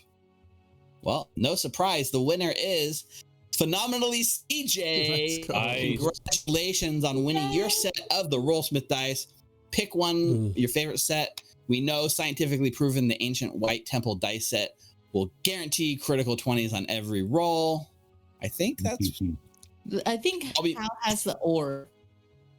Yeah, that's right. I will be messaging you shortly with the code as soon as the stream is done. Thanks to the Rollsmiths for this giveaway.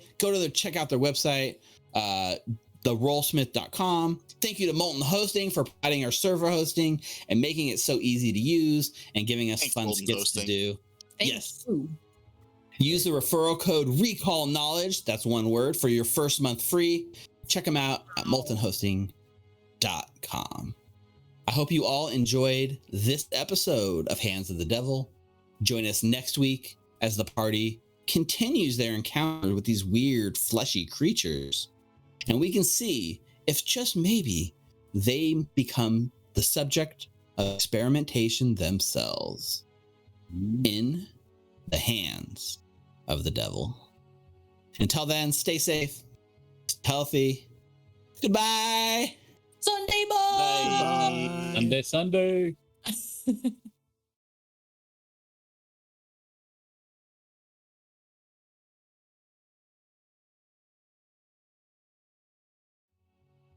The camera fades in from black, and we see the same figure as before standing over his desk. Paper strewn across the surface. We see red ink covered scrolls and papers written in a strange infernal language. A goblet of wine sits on the desk, filled neatly to the brim, and the camera pushes closer to the papers. On top of the scroll, mostly unreadable due to the infernal script, we see two words printed in the common tongue: Rajani's soul. The camera pans up, and we get a good look at the mysterious figure for the first time. A red-skinned devil sporting a golden monocle over one eye. His black goatee hangs down below his chin, perfectly manicured. Large black spikes grow out of his back, creating large racks from which dozens of similarly penned scrolls hang down from, creating almost a cloak of paperwork surrounding the devil.